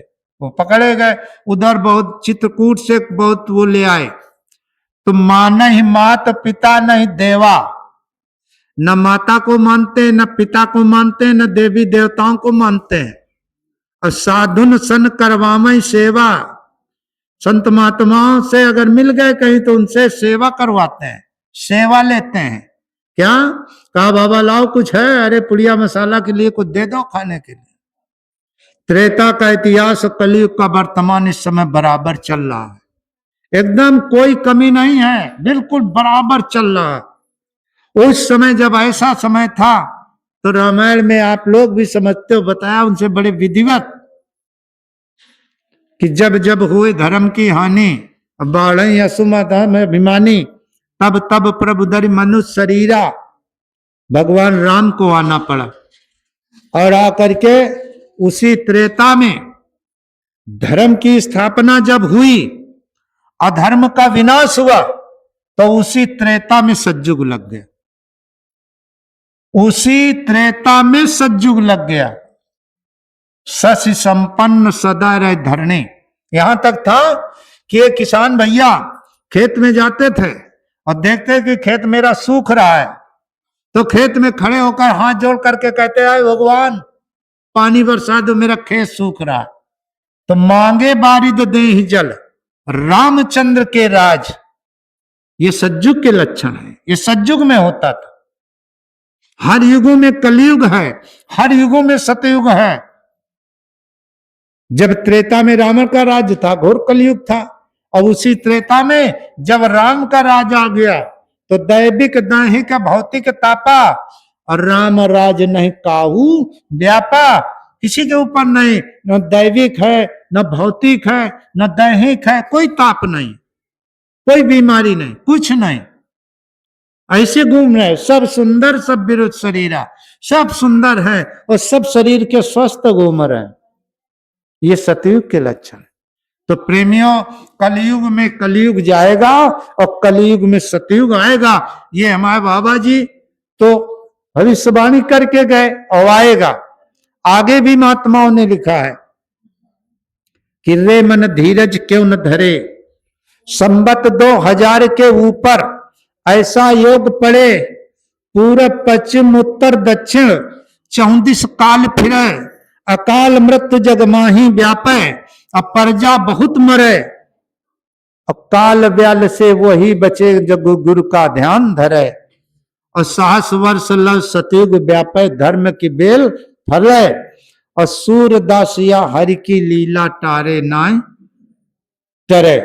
अब देख रहे हो, अब महात्मा सब बाबा चिल्लाने लगे समय बड़ा खराब, समय बड़ा, अब सब बता रहे हैं कि बड़ा खराब। अरे वो तो दुनिया देख रही कि खराब, दुनिया जान रही युद्ध हो रहा, दुनिया जान रही कि बहुत लोग मारे जा रहे। अब तुम बता रहे हो जब दुनिया जान गई तो अरे पहले कुछ बताते कि देखो आगे ऐसे होने जा रहा, और अगर ये कर लोगे तो ये रुक जाएगा, विनाश रुक जाएगा। रावण के विनाश होने के पहले कितने लोगों ने रावण को समझाया?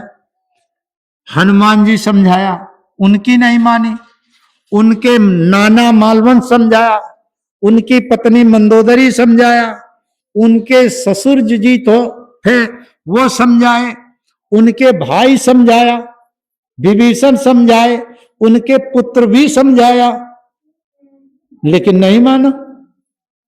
जब नहीं माना तो लोग सोचने लगे कि अब किनारा ले लो। तो जो प्रभु की दिशा की तरफ चले गए उनका विनाश नहीं हुआ।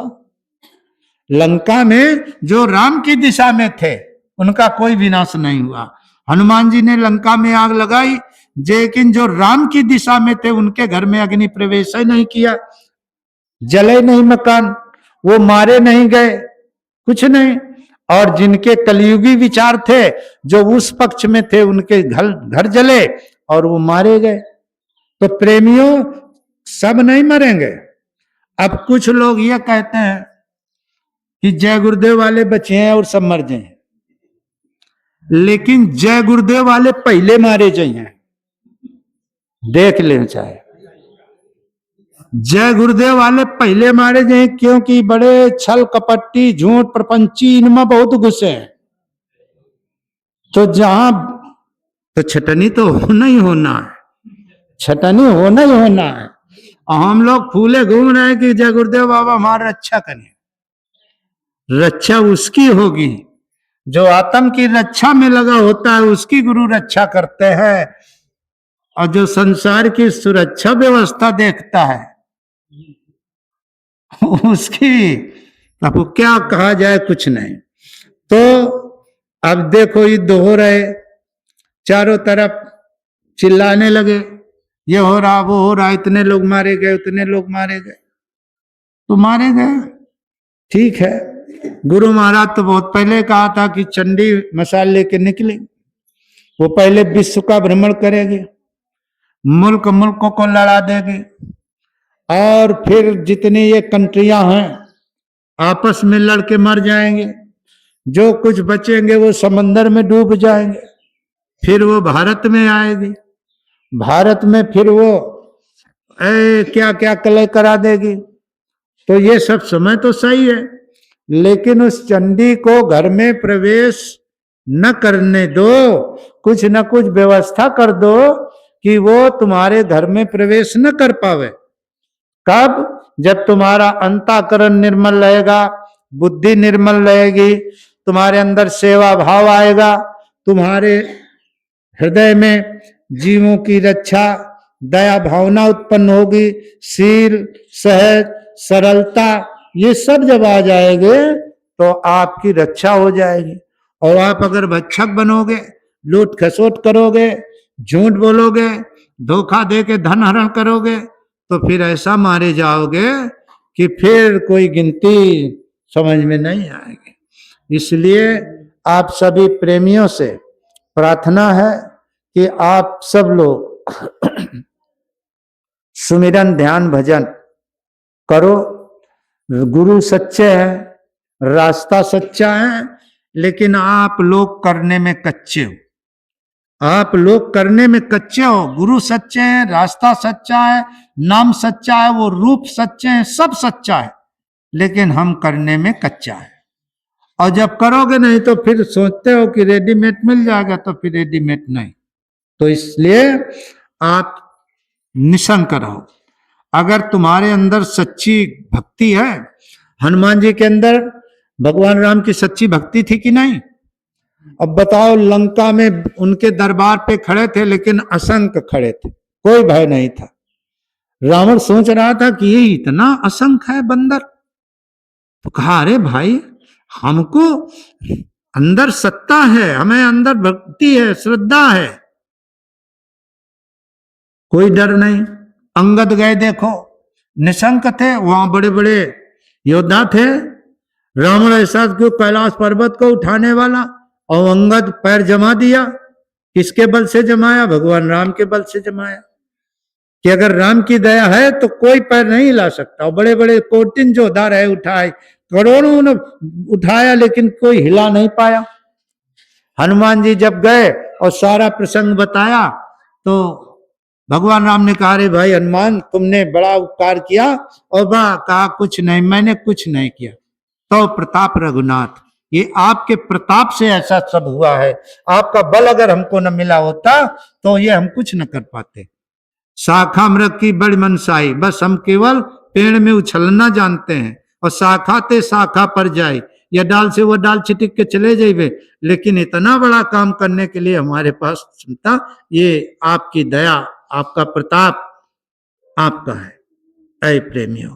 इसलिए गुरु सत्ता छुपी है, और तुम निर्मल बन के, सच्चे बन के, और उस सत्ता को लेकर के अपना अपना काम करो। और नहीं तो फिर एक दिन वही आएगा कि भगवान राम सबको समझाया। वो जानते थे कि देखो, राम ने आपको नहीं फंसाया, हम फंसे हैं राम राम में, लेकिन भगवान राम ने आपको फंसाया नहीं। त्रेतई में एक बार रघुनाथ बुलाए, और सुनत सकल पुरवासी आए। सारे राज्य के लोगों को बुलाया, और बुला के उनको यथाउचित बैठने की व्यवस्था किया।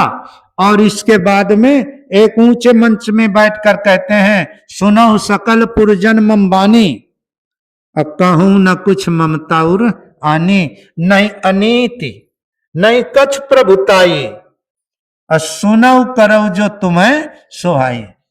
सीधी सच्ची बात हम बता रहे हैं, सुनो, लेकिन करो जो तुम्हारी इच्छा हो। फिर कितने अच्छे शब्दों में भैया, अरे देखो, हमें तो बड़ा हर्ष होना चाहिए, बड़ी प्रसन्नता होनी चाहिए। भगवान राम के मुख से वो शब्द निकल रहा है कि बड़े भाग्य मानुष तन।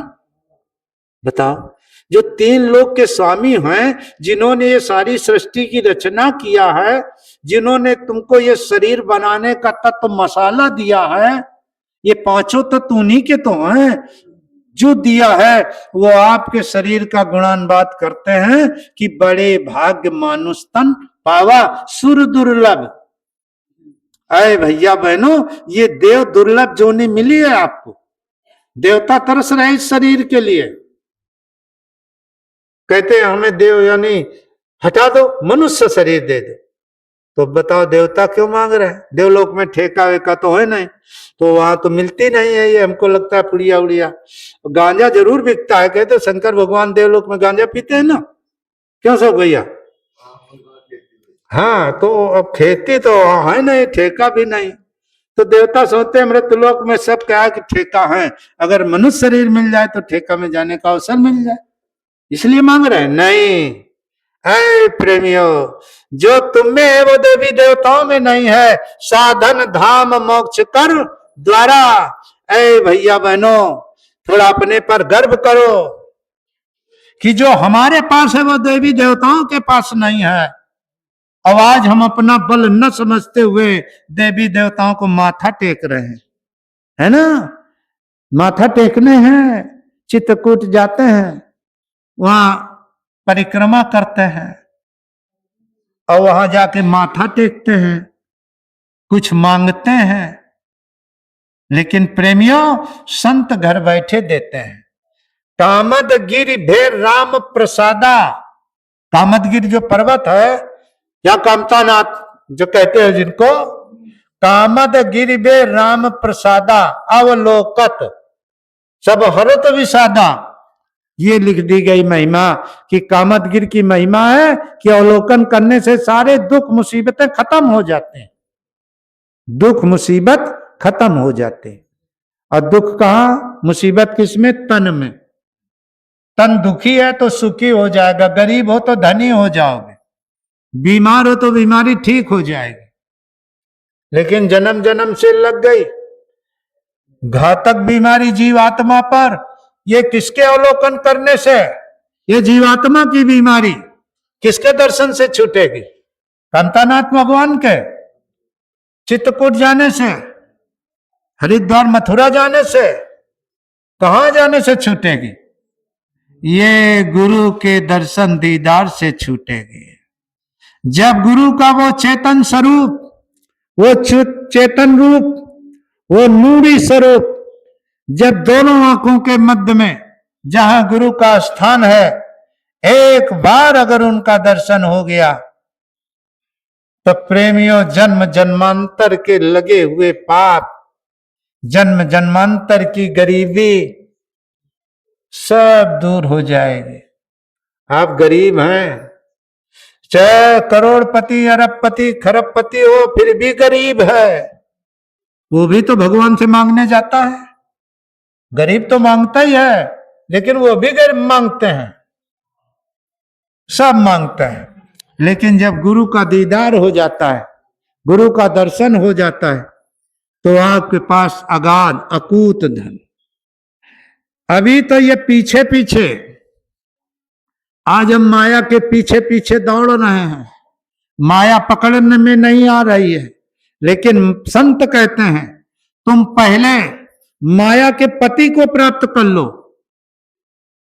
तो ये माया तुम्हारे पीछे पीछे चलेगी। माया का पति मिलेगा कैसे?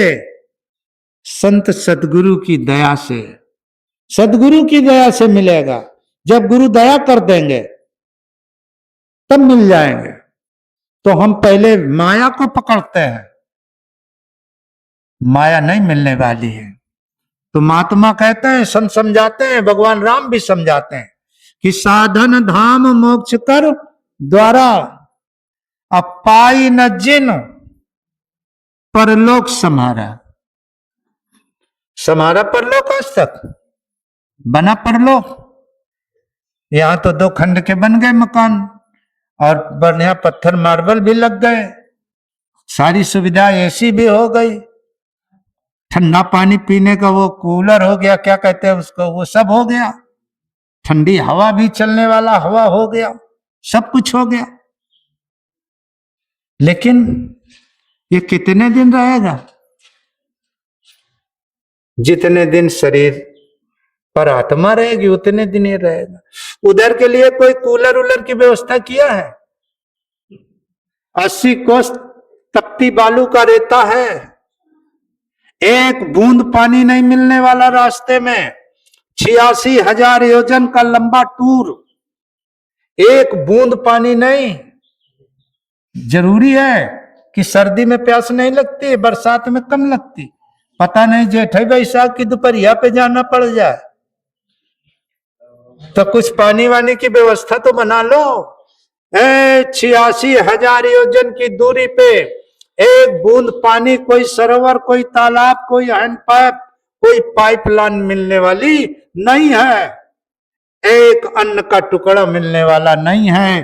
प्यास लगे तो पानी पी ले, आगे देश निपनिया, अरे संभल के लाद लदनिया, व्यापारी बनिया, भूख लगे तो खाना खा ले, आगे हाट ना दुकनिया, वो नहीं चौराहा पड़ेंगे कि चाट समोसा खाते चले जाओ। 86,000 योजन तक के लिए कोई व्यवस्था किया? ये देखो हमारे भैया लोग रिक्शा खड़ा कर दिया आके कि अभी सत्संग छूटेगा तो सवारियों को दर से बैठाल के दर पे उतारेंगे जा। लेकिन 86,000 के लिए कोई गाड़ी वाड़ी खरीदा, कोई वाहन किया, कोई किराया इकट्ठा किया? पैदल जाओगे 80 कोस बालू का रेता और 100 जो जन अंधियारा, गुरु बिन कैसे लागो पारा। कैसे जाओगे? सारी हेकड़ी प्रेमियों भूल जाएगी। बड़े बड़े IAS PCS अधिकारी, बड़े बड़े ये जितने भी हैं, मुख्यमंत्री, प्रधानमंत्री, राष्ट्रपति, अरे बड़े बड़े राजा महाराजा, बड़े बड़े सेठ साहूकार, बड़े बड़े वीर योद्धा, जिनके चलने से धरती हिलती थी, 86,000 के टूर पर इतना चिल्लाते दहाड़ते हैं कि कोई सुनने वाला नहीं मिलता, कुछ नहीं। तो प्रेमियों, जाने के दो रास्ते महात्माओं ने बता दिया कि अगर तैयारी कर लो, कुछ तैयारी कर लो, तो रास्ता सुगम हो जाएगा, और नहीं फिर जाना पड़ेगा। आया है सो जाएगा, राजा रंक फकीर, और चढ़ विमान कोई जात है, और कोई बांधा जात जंजीर। कोई विमान पे जा रहा है, कोई जंजीर पे जा रहा। तो जितने अर्धान प्रधान, मुख्यमंत्री, संतरी पंतरी जितने हैं, ये सब विमान पे जाएंगे, सेठ साहूकार लोग, बड़े बड़े लोग, और हमारे तुम्हारे साथी जंजीर पे बंध के जाएंगे। ऐसा नहीं, सब पर मोरी बराबर दाया। भगवान राम कहते हैं कि सब पर एक विधान लगा हुआ, चाहे वो राजा हो, चाहे रंक हो, चाहे भिखारी हो, चाहे दानी हो, सब पर मोर बराबर दाया, सब पर बराबर अधिकार लगा। जो कानून गरीब के लिए वही कानून पैसे वाले के लिए। लेकिन जो धनी होता है उसके जुर्म छुप जाते हैं, जुर्म छुपाए जाते हैं। पैसे वाला धनी आदमी, चलता हुआ आदमी अगर कोई गलत कर दे तो कोई जबान नहीं खोल सकता है, देखा सब, लेकिन कोई कह नहीं सकता है। और एक गरीब अगर किसी की 2 आम तोड़ ले, कोई गन्ना तोड़ ले, कुछ कर ले, तो 10 साखी में हाँ हम देखे तुम्हारे आम तोड़ते रहे। ऐसा क्यों? वो इसलिए कि वो दमंग है, वो दमंग है, धनी है, इसकी हर जगह सुनी जाएगी, मेरी कहीं नहीं सुनी जाए तो मन मार लेता है। ऐसे दमंगों को प्रेमियों कांटों से ले जाते हैं, चलाते चलाते। अब कहां गई तेरी दमंगई? प्रेमियों, जाना एक दिन सबको है, कोई नहीं जो आया है सो जाएगा, एक दिन जाना है। बड़े बड़े वीर चले गए, शिव विक्रम धेनु दधीच गए, पार्थ गए जिन भारत ठाना, बाल गए बलिराज गए, जिनकी कखरी 10 शीश समाना। धरा को प्रमाण यही मालिक, जो फरा सो झरा, बरा सो बुताना। जो फरा है, आम का पेड़ इस समय फर रहा है, एक दिन झड़ जाएगा, पक्के आम सब गिर जाएंगे। अग्नि लगी है तो जल जाएगी, बुझ जाएगी। फरा सो झरा, बरा सो बुताना। अगर जन्म है तो मृत्यु निश्चित है, लेकिन उस मृत्यु के पहले अगर आप जतन कर लो। साईं जग में 2 बड़े, एक पैसा, एक दूसरा बड़ा कौन है? कौन बड़ा है? नाम बड़ा है ना। और तुम बड़े का संग करत हो कि छोटे क्या करत हो? बड़े का संग करत हो। तो साईं जग में 2 बड़े, एक पैसा, एक नाम। अब दोनों बड़े हैं, तो हम नाम से प्रेम करें कि पैसा से प्रेम करें, यह विचार करें का है। बड़े दोनों, लेकिन फिर संत कहा था कि नाम से मुक्ति होता है और पैसे से सब। इसका मतलब पैसे से केवल संसारी काम हो सकते हैं, बड़े दोनों हैं, लेकिन पैसे से संसार का काम हो सकता है और नाम से मोक्ष हो सकता है, मुक्ति हो सकती है। तो हमें किसकी तरफ ज्यादा बढ़ना चाहिए? नाम की तरफ। पैसे से सब काम तो बन जाए, आज नहीं है तो मांगे तो मिल जाए पैसा। हमारे लिए चाचा दे दो, काल तुमको देवे, महीना 2 महीना में दे दे, तो मांगे जांचे उधार व्यवहार काम चल जाए। लेकिन मुक्ति का काम उधार व्यवहार चलने वाला नहीं है, वो तो जतन करना पड़े। तो घाट पे बैठो। कैसे? गुरु महाराज ने बताया कि 22 घंटे शरीर रक्षा और परिवार रक्षा के लिए मेहनत करो, नेक ईमानदारी से दुकान करो, खेती करो, दफ्तर करो, जो भी करते हो करो, और 2 घंटे सच्चे मन से बैठकर जो गुरु ने तुमको बताया है, 2 घंटे सच्चे मन से बैठकर अपनी आत्मा के लिए धन इकट्ठा करो। ये इसी को भजन कहते हैं। उमा कहूं निज अनुभव अपना, और सत हरि भजन जगत सब। ये संसार सपना है, सच्चा हरि का भजन है। तो भजन, एक बार स्वामी जी महाराज वहीं मथुरा में सावन का साधना शिविर था, तो सत्संग का समय नहीं था। अचानक गुरु महाराज कुटिया से निकल पड़े, तो कुछ लोग इधर अपना बात कर रहे हैं, कुछ उधर बातचीत हो रही थी।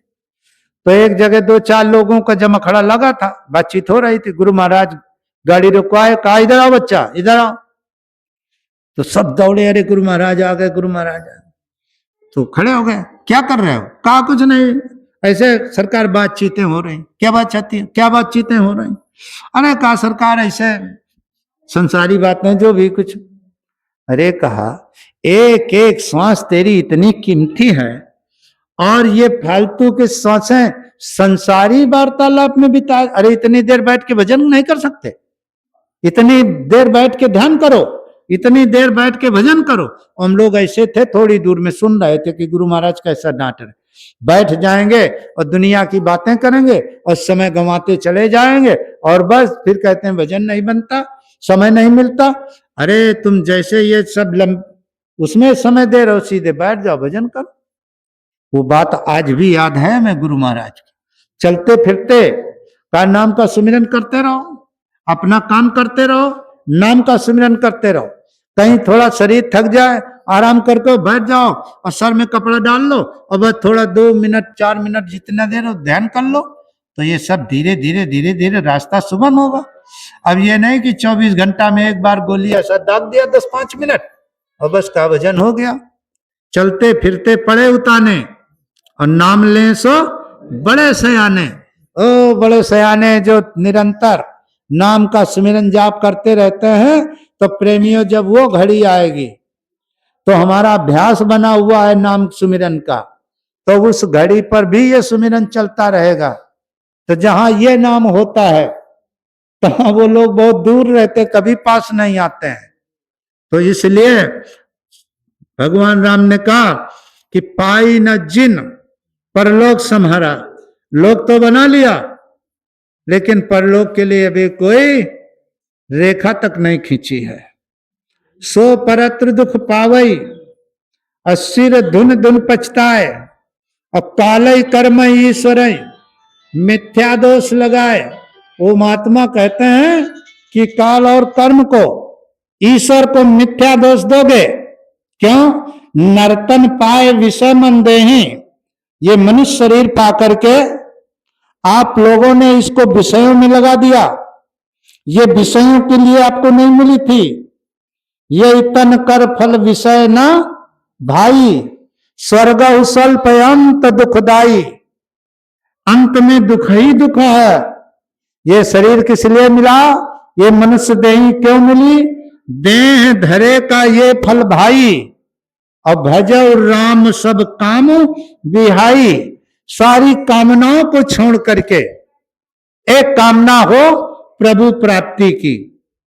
इतना समय बीत गया, इतने उम्र आ गई, अब चलने की तैयारी बन रही है, लेकिन अभी जिस काम के लिए हमको भगवान ने मनुष्य शरीर दिया था, वो अभी हमारा पूरा काम नहीं हुआ है। ये चिंता होनी चाहिए। फिर आगे कहते हैं कि आकर 4 खानों में और 84 लक्ष्य योनियों में ये जीव भ्रमता है। आकर 4 लक्ष्य 84 जोन भ्रमत, या जीव अविनाशी फिरत सदा माया कर प्रेरा।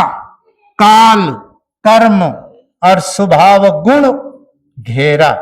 काल कर्म स्वभाव, ये गुण, इस जीव को घेरे हुए हैं। हमारे हुजूर महाराज कहा करते थे कि ज्योति से ज्योति मिलाते चलो। अशोक भैया, हुजूर महाराज की वाणी में था कि ज्योति से ज्योति मिलाते चलो, अब प्रेम की गंगा बहाते चलो। ज्योति से ज्योति मिलाओ। एक ज्योति तुम्हारी आत्मा है और एक ज्योति वो ईश्वर की है।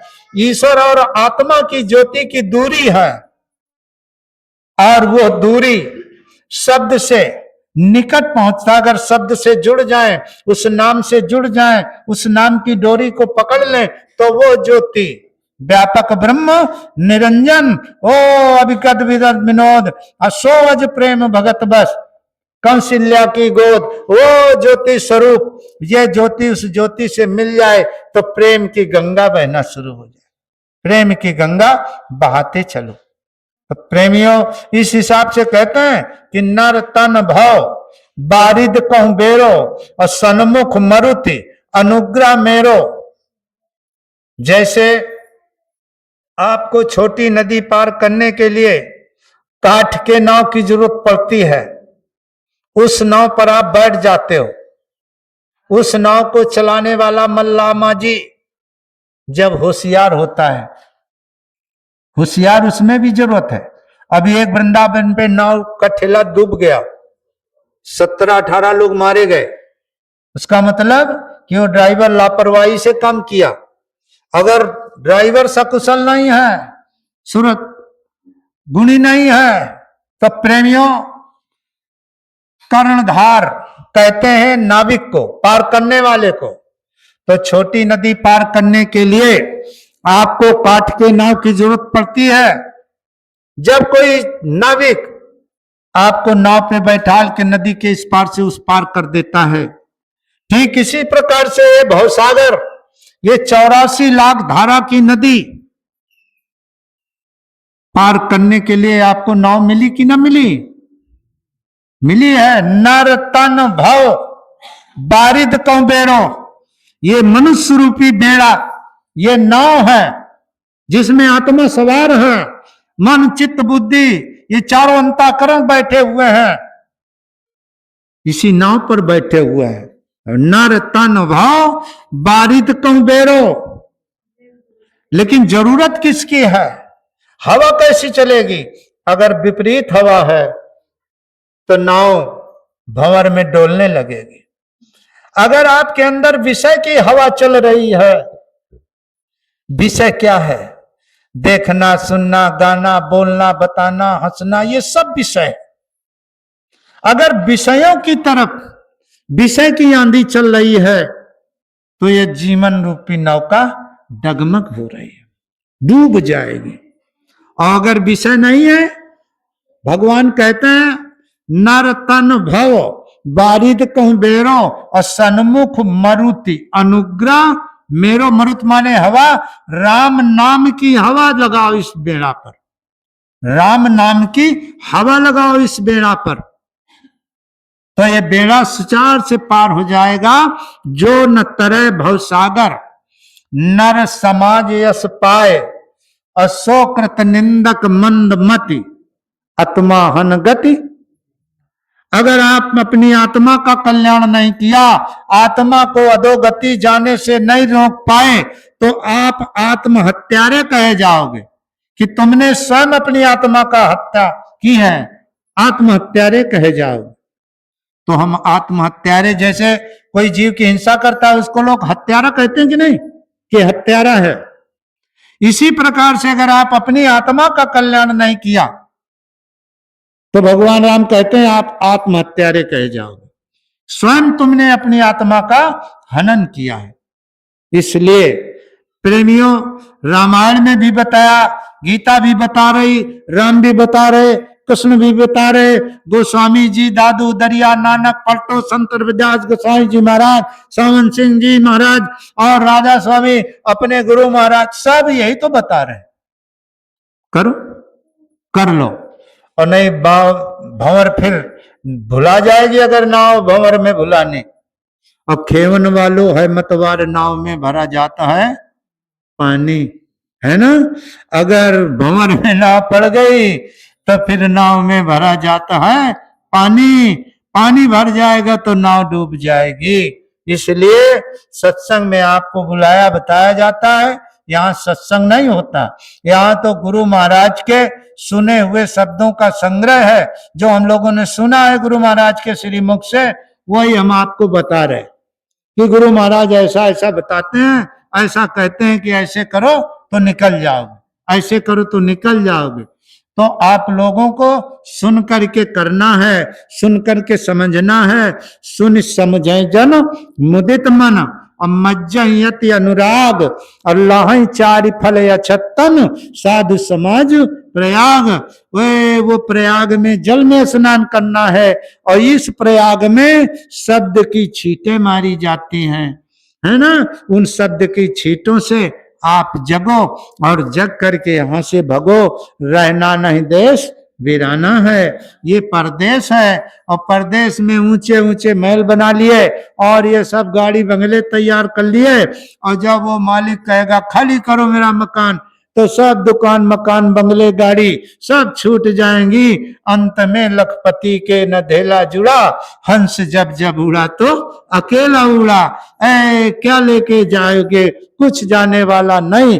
इसलिए रास्ते का साथी बना लो, उस विमान के टिकट का पैसा इकट्ठा कर लो, जो सुबह शाम 10 मिनट 15 मिनट आधा घंटा 1 घंटा जो सच्चे मन से तुम सुमिरन ध्यान भजन करोगे, यही आत्मा का धन है। जब सब छूट जाएगा तब ये धन तुम्हारी आत्मा के साथ जुड़ करके और यहां से वहां तक तुम्हारे साथ जाएगा। यही तुम्हारे वाहन की व्यवस्था करेगा, यही तुम्हें पानी की व्यवस्था करेगा, यही धन तुम्हें भोजन की व्यवस्था करेगा, है ना। तो अरे जेब में पैसा है, जेब में धन है, तो अब तुम क्या है, चेतन। अब जैसे लोग कह दें कि अरे वहां कहाँ भूख नहीं लगती और वहां कहाँ पानी प्यास नहीं लगती, तो भाई अब ये तो तुम्हारे मन की बात है, हम तो संत मत की बात बता रहे कि संत कहते हैं वहां पानी और खाना नहीं है।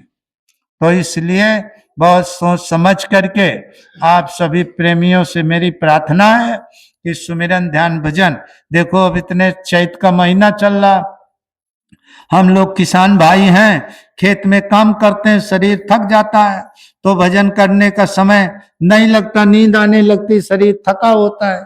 लेकिन ये समझो कि अगर शाम को शरीर थक के आया है तो जो भी उल्टा सीधा थोड़ा बड़ा बन जाए तो बन जाए, लेकिन सुबह रात में तो शरीर को रेस्ट मिल जाता है, सो लेते हो तो आराम मिलती है। तो खेत जाने के पहले 15 मिनट बैठ करके अपनी आत्मा के लिए जो तैयार कर लो और फिर जाके अपना खेत पे काम करो। अब ऐसा नहीं कि अब चैत कट रहा है तो कहें चैत में भजन नहीं, अब चैत जब कट जाए गल्ला घरे आ जाए तब भजन करिए हम, ऐसा ठीक नहीं है ना। तो 10 समय कम कर दो, ये नहीं कि 1 घंटे बैठो, 15 मिनट बैठ जाओ, जितना समय मिल जाए उतने समय में करो, जरूर नागा न करो। और देखो अब वाणी विराम का समय आ रहा है, वाणी विराम करेंगे क्योंकि थोड़ा काम का वो है, कुछ लोग जल्दी जाके अपना घर का कुछ देख रेख कर लेंगे। तो हम कोई संत महात्मा नहीं है, कोई साधक सिद्धि नहीं, आप अपना छोटा बड़ा भाई मानो। और देखो इन टूटे फूटे शब्दों में जो भी गुनाह गलती हो गया हो तो आप उन गुनाहों की हमें माफी दें। हम देखो कोई संत महात्मा नहीं है, कोई साधक सिद्धि नहीं है, ये जरूर है कि हम आप की सेवा में गुरु महाराज ने कहा था कि बच्चा ये काम कर दो, मेरा संदेशा पहुंचा दो। 39 साल हो गए, अब थोड़ा किनारा का गुरु महाराज बोले थे जैसी हवा चले वैसी टटिया लगाना, तो वो किनारा तो धीरे धीरे, लेकिन हम करते गुरु का काम, गुरु महाराज का ही संदेशा, गुरु महाराज के ही वचन और गुरु महाराज का आदेश हमको मिला, हमने सुना तो वही हम आपको सुना रहे। और ये भी हमको भरोसा है कि जब पार करेगा तो मेरा गुरु पार करेगा, जब पार करेगा तो मेरा गुरु पार करेगा। जैसे एक कहानी बताते हैं ना, एक बिटिया थी, वो संस्कारी आत्मा थी, जब उसका पुनर्जन्म हुआ तो महात्माओं की खोज में, अब वो तो कन्या जाति जाए कहां, तो छत पे चढ़ खड़ी होके और रोज महात्माओं का रास्ता देखा करती थी, कब महात्मा आ जाएंगे, कैसे आए। तो एक दिन एक बगल के गांव में चोर रहता था, वो चोरी करता था। कुछ समय ऐसा हुआ कि वो 4-6-10 दिन चोरी मिली नहीं, तो उसको समस्या आ गई। तो उसने कहा चोरी नहीं मिली तो आज ठगी करेंगे। तो बढ़िया चुंगला पहना और त्रिपुंड लगाया और बढ़िया लिया कमंडल और डंडा, बिल्कुल महात्मा बन गया और चला उसी गांव की तरफ। तो वो लड़की खड़ी थी छत पे, तो दूर से देखा तो कहा अरे वहीं से प्रणाम करती है। कहा अरे धन्य है गुरु महाराज, कितने दिन तक रास्ता हम देखती रहे। अब आप देखो, अब वो चोर है और उसके अंदर भाव है, वो चोर उसके अंदर भाव है। जब नजदीक आया तो लड़की उतर के आई, अरे कहा महाराज बहुत दिन से हम आपकी रास्ता देख रहे, अरे हमको भगवान से मिला दो, भगवान के पास जाने का रास्ता बता दो, भगवान तक हमें पहुंचा दो। तो चोर ने समझा कि ये बड़ा अच्छा हुआ। अरे कहा बेटा चिंता न करो, तुमको भगवान मिल जाएगा, भगवान मिल जाएगा। और वो ले गई घर के अंदर, बैठाला और बड़ा मतलब जैसा श्रद्धा से उनको नाश्ता भोजन और बड़ा स्वागत किया। इसके बाद कहा गुरु महाराज हमको भगवान से मिला दो, बड़ी तड़प है भगवान से मिलने। कहा बेटा घर में भगवान नहीं मिलेगा। कहा फिर? कहा जंगल चलना पड़ेगा, जंगल में भगवान मिलता है, घर में भगवान नहीं मिलता। तो कहा ठीक है महाराज हम जंगल चलेंगे। कहा देखो भगवान के पास जाने के लिए जो तुम्हारे सामान कुछ हो, पैसा हो, जेवर जट्टा जो कुछ भी हो ले लो और एक 10 हाथ की रस्सी ले लो, बस यही लगता है और कुछ नहीं लगता। अब उसके तो भाव थे भगवान से मिलने के, वो जरा से नहीं सोच रहे कि ये जेवर से भगवान मिल जाएंगे क्या, जरा से नहीं सोच रहे।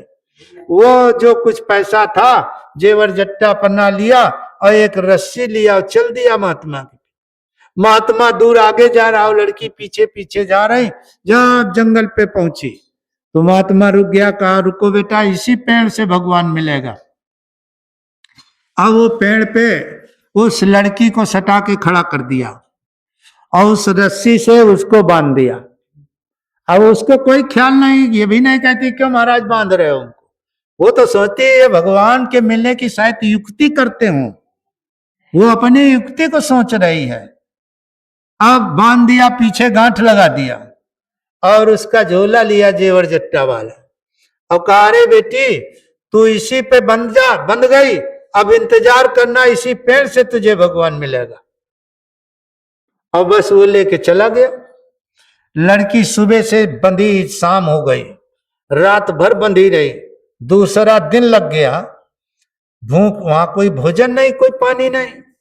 तो विष्णु भगवान ने नारद जी को बुलाया और कहा नारद जी जाओ, वो देखो लड़की भूख प्यास से बंधी हुई है, कल से उसको भोजन नहीं मिला तो कल से मैंने भी आहार नहीं लिया, जब तक वो भोजन नहीं करेगी तब तक हम अपना आहार नहीं लेंगे।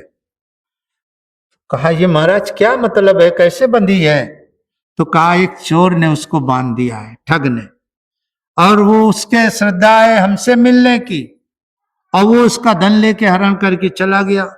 तो जाओ उससे बता दो, उससे पूछना कि बेटी ये किसने बांधा? तो कहेगी मेरे गुरु ने। तो तुम कहना वो गुरु नहीं है, वो चोर है, ठग है, वो तुम्हारा धन लेके चला गया, अब कभी नहीं आएगा। हम नारद जी हैं, चलो हम तुमको बंधन से मुक्त करते हैं और उसको छोड़ दो, चली जाए अपने घर। नारद जी गए और पूछा, कहा बेटी तुमको किसने बांधा? कहा मेरे गुरु ने। अरे कहा वो गुरु नहीं है, वो चोर है, ठग है और वो तुम्हारा धन लेकर चला गया, अब वो नहीं आएगा। चलो हम नारद जी हैं, तुमको खोले दे रहे, जाओ अपने। अरे कहा चलो हटो बड़े नारद, यहाँ नारद जंगल में घूम रहे, चलो भगो यहां से, जब खोलेगा तो मेरा गुरु खोलेगा। बंदी छोर गुरु होता है, जब बंधन से मुक्त कराएगा मेरा गुरु कराएगा, तुम भग जाओ। नारद जी को डांट के भगा दिया। अब नारद जी गए वहां, अरे कहा महाराज वो लड़की बड़ी हठीली है, कहती है जब खोलेगा तो मेरा गुरु खोलेगा। अब बताओ वो तो मर जाएगी, आप चलो। अब आपके दर्शन के लिए वो बंधी है, अब आपका दर्शन कर लेगी, अब आप खोल देना, वो चली जाएगी। अब विष्णु भगवान नारद जी दोनों लोग आए। अब नारद जी और विष्णु भगवान खड़े हो गए। विष्णु भगवान कहते हैं अरे बेटा तुमको किसने बांधा? कहा मेरे गुरु ने। कहा वो गुरु नहीं है, वो चोर है, ठग है, वो तुम्हारा धन लेके चला गया। और देखो जिसके लिए तुम बंधी हो, हम भगवान विष्णु हैं, मेरा दर्शन कर लो और तुमको हम बंधन से मुक्त करते हैं, अपने घर जाओ। अरे कहा चलो, बड़े विष्णु आए। विष्णु यहाँ जंगल में घूम रहे हैं। आए प्रेमियों देखो, गुरु की महिमा समझो। है वो चोर, लेकिन गुरु एक शब्द अलग है। गुरु आज का नहीं, अनादि से गुरु शब्द है। और वो गुरु परमात्मा है, वो गुरु परमात्मा है। जैसे स्वामी जी महाराज के शब्द में पहले निकलता था जय गुरुदेव नाम किसका? परमात्मा का। तो ये गुरु नाम परमात्मा का है। और उस लड़की के मुख से बार बार गुरु नाम निकलता था। जब खोलेगा तो मेरा गुरु खोलेगा, जब खोलेगा तो मेरा गुरु खोलेगा। और विष्णु भगवान ने नारद जी से कहा अरे भाई जाओ देखो, वो चोर जुआ खेल रहा है, हराम का धन पा गया था ना, तो जुआ खेल रहा था। उसको नारद जी का लाव लिया के गए, कहा चल उस लड़की को पेड़ से बांध दिया और यहाँ जुआ खेल रहा, चल उसको खोल चल के। अब वो जब आया तो ऐसे खड़ा हो गया, ऐसे विष्णु भगवान खड़े हैं और ऐसे वो चोर खड़ा है। अब लड़की जब देखती है तो विस्मय में पड़ जाती है। गुरु गोविंद दोनों खड़े, ये गुरु हैं और ये गोविंद हैं। गुरु गोविंद दोनों खड़े और कहा के लागों पाए। अब लड़की सोचती है पहले गुरु के पैर छुए कि पहले गोविंद के पैर छुए। बड़ा असमंजस है, ऐसे असमंजस। अब देखो वो बुद्धि से काम ले रहे। अगर हमारे तुम्हारे सामने गुरु महाराज विष्णु भगवान का लेवा के आ जाए तो हम गुरु महाराज के पैर न पकड़िबे, पहले विष्णु भगवान के चरण में गिर पड़िबे, है ना। लेकिन लड़की देखो कितनी बुद्धि से काम लेती है, कितने विवेक से काम लेती है कि गुरु गोविंद दोनों खड़े और काके लागों पाया और बलिहारी गुरु आपने जिन गोविंद दियो लखाए। बलिहारी है गुरु की, अगर गुरु न होते तो आज गोविंद हमारे सामने न होते। तो प्रेमियों गुरु नाम अलग है, हर मास के पुतले का नाम गुरु नहीं होता है। गुरु शब्द, गुरु नाम ही अलग है। तुम जय गुरुदेव करो, वो नाम परमात्मा का। जय शब्द तो उससे लगा दिया गया, सम्मान सूचक नाम है। जैसे श्रीमान जी, मान्यवर, ये सब नाम लगाए गए, ये नाम लगा दिए गए। तो प्रेमियों ये सूचक नाम है, सम्मान सूचक नाम है। तो गुरु नाम परमात्मा का है, गुरु परमात्मा है। और वो गुरु का स्थान, परमात्मा का स्थान आपके दोनों आंखों के मध्य में है। तो गुरु को मानुष जानते ते नर कहिए अंध और होए दुखी संसार में अंत काल के फंद। जो गुरु को मानुष मानता है उसको संत कहते हैं अंधा है। गुरु को मनुष्य नहीं समझना चाहिए, गुरु अलग सत्ता है। गुरु अंधकार रू माने प्रकाश। गुरु ऐसा है कि अंधकार से खींच करके प्रकाश की ओर ले जाता है। प्रकाश वो परमात्मा स्वरूप की प्रकाश है। और ये शरीर अंधकार में पड़ा हुआ है, आत्मा अंधकार में पड़ी हुई है। तो वो शब्द मिल जाएगा, वो प्रकाश मिल जाएगा किसके माध्यम? गुरु जब मिलेंगे तब। तो प्रेमियों अब हम वाणी को विराम करते हैं और आप लोगों से प्रार्थना करते हैं कि निर्मल बुद्धि को करके और ये काम कर लो। और नहीं प्रेमियों क्या फायदा, दुनिया का भी कुछ न कर पाए। अरे वैसे नाम दान न लेते तो कुछ न कुछ अपना खाते पीते जो मन होता करते। लेकिन गुरु महाराज ने समझा दिया तो डर से वो खाना पीना बंद कर दिए। तो फिर न इधर हो रहा है न उधर हो रहा है। तो एक है ना, अगर संसार को छोड़ा है तो फिर इधर परमार्थ का बना लो, परमार्थ का बना। और बहुत लोग तो संसार परमार्थ को छोड़ के फिर संसार में चले गए, फिर संसार में चले गए, तो उनकी उनकी भव्यता है। तो उस मालिक के नाम की आवाज लगाओ, बोलिए जय गुरुदेव, जय गुरुदेव, जय गुरुदेव। स्वामी जी का कहना है,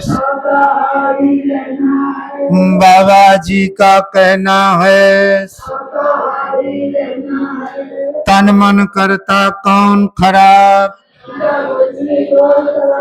तन मन करता कौन खराब, क्या खाने से होगी भलाई,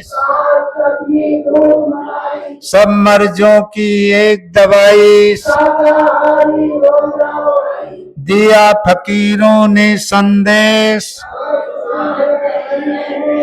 दिया फकीरों ने संदेश, कब्रिस्तान नहीं है फिर। स्वामी जी की अर्जी है, बाबा जी की अर्जी है, जय गुरुदेव।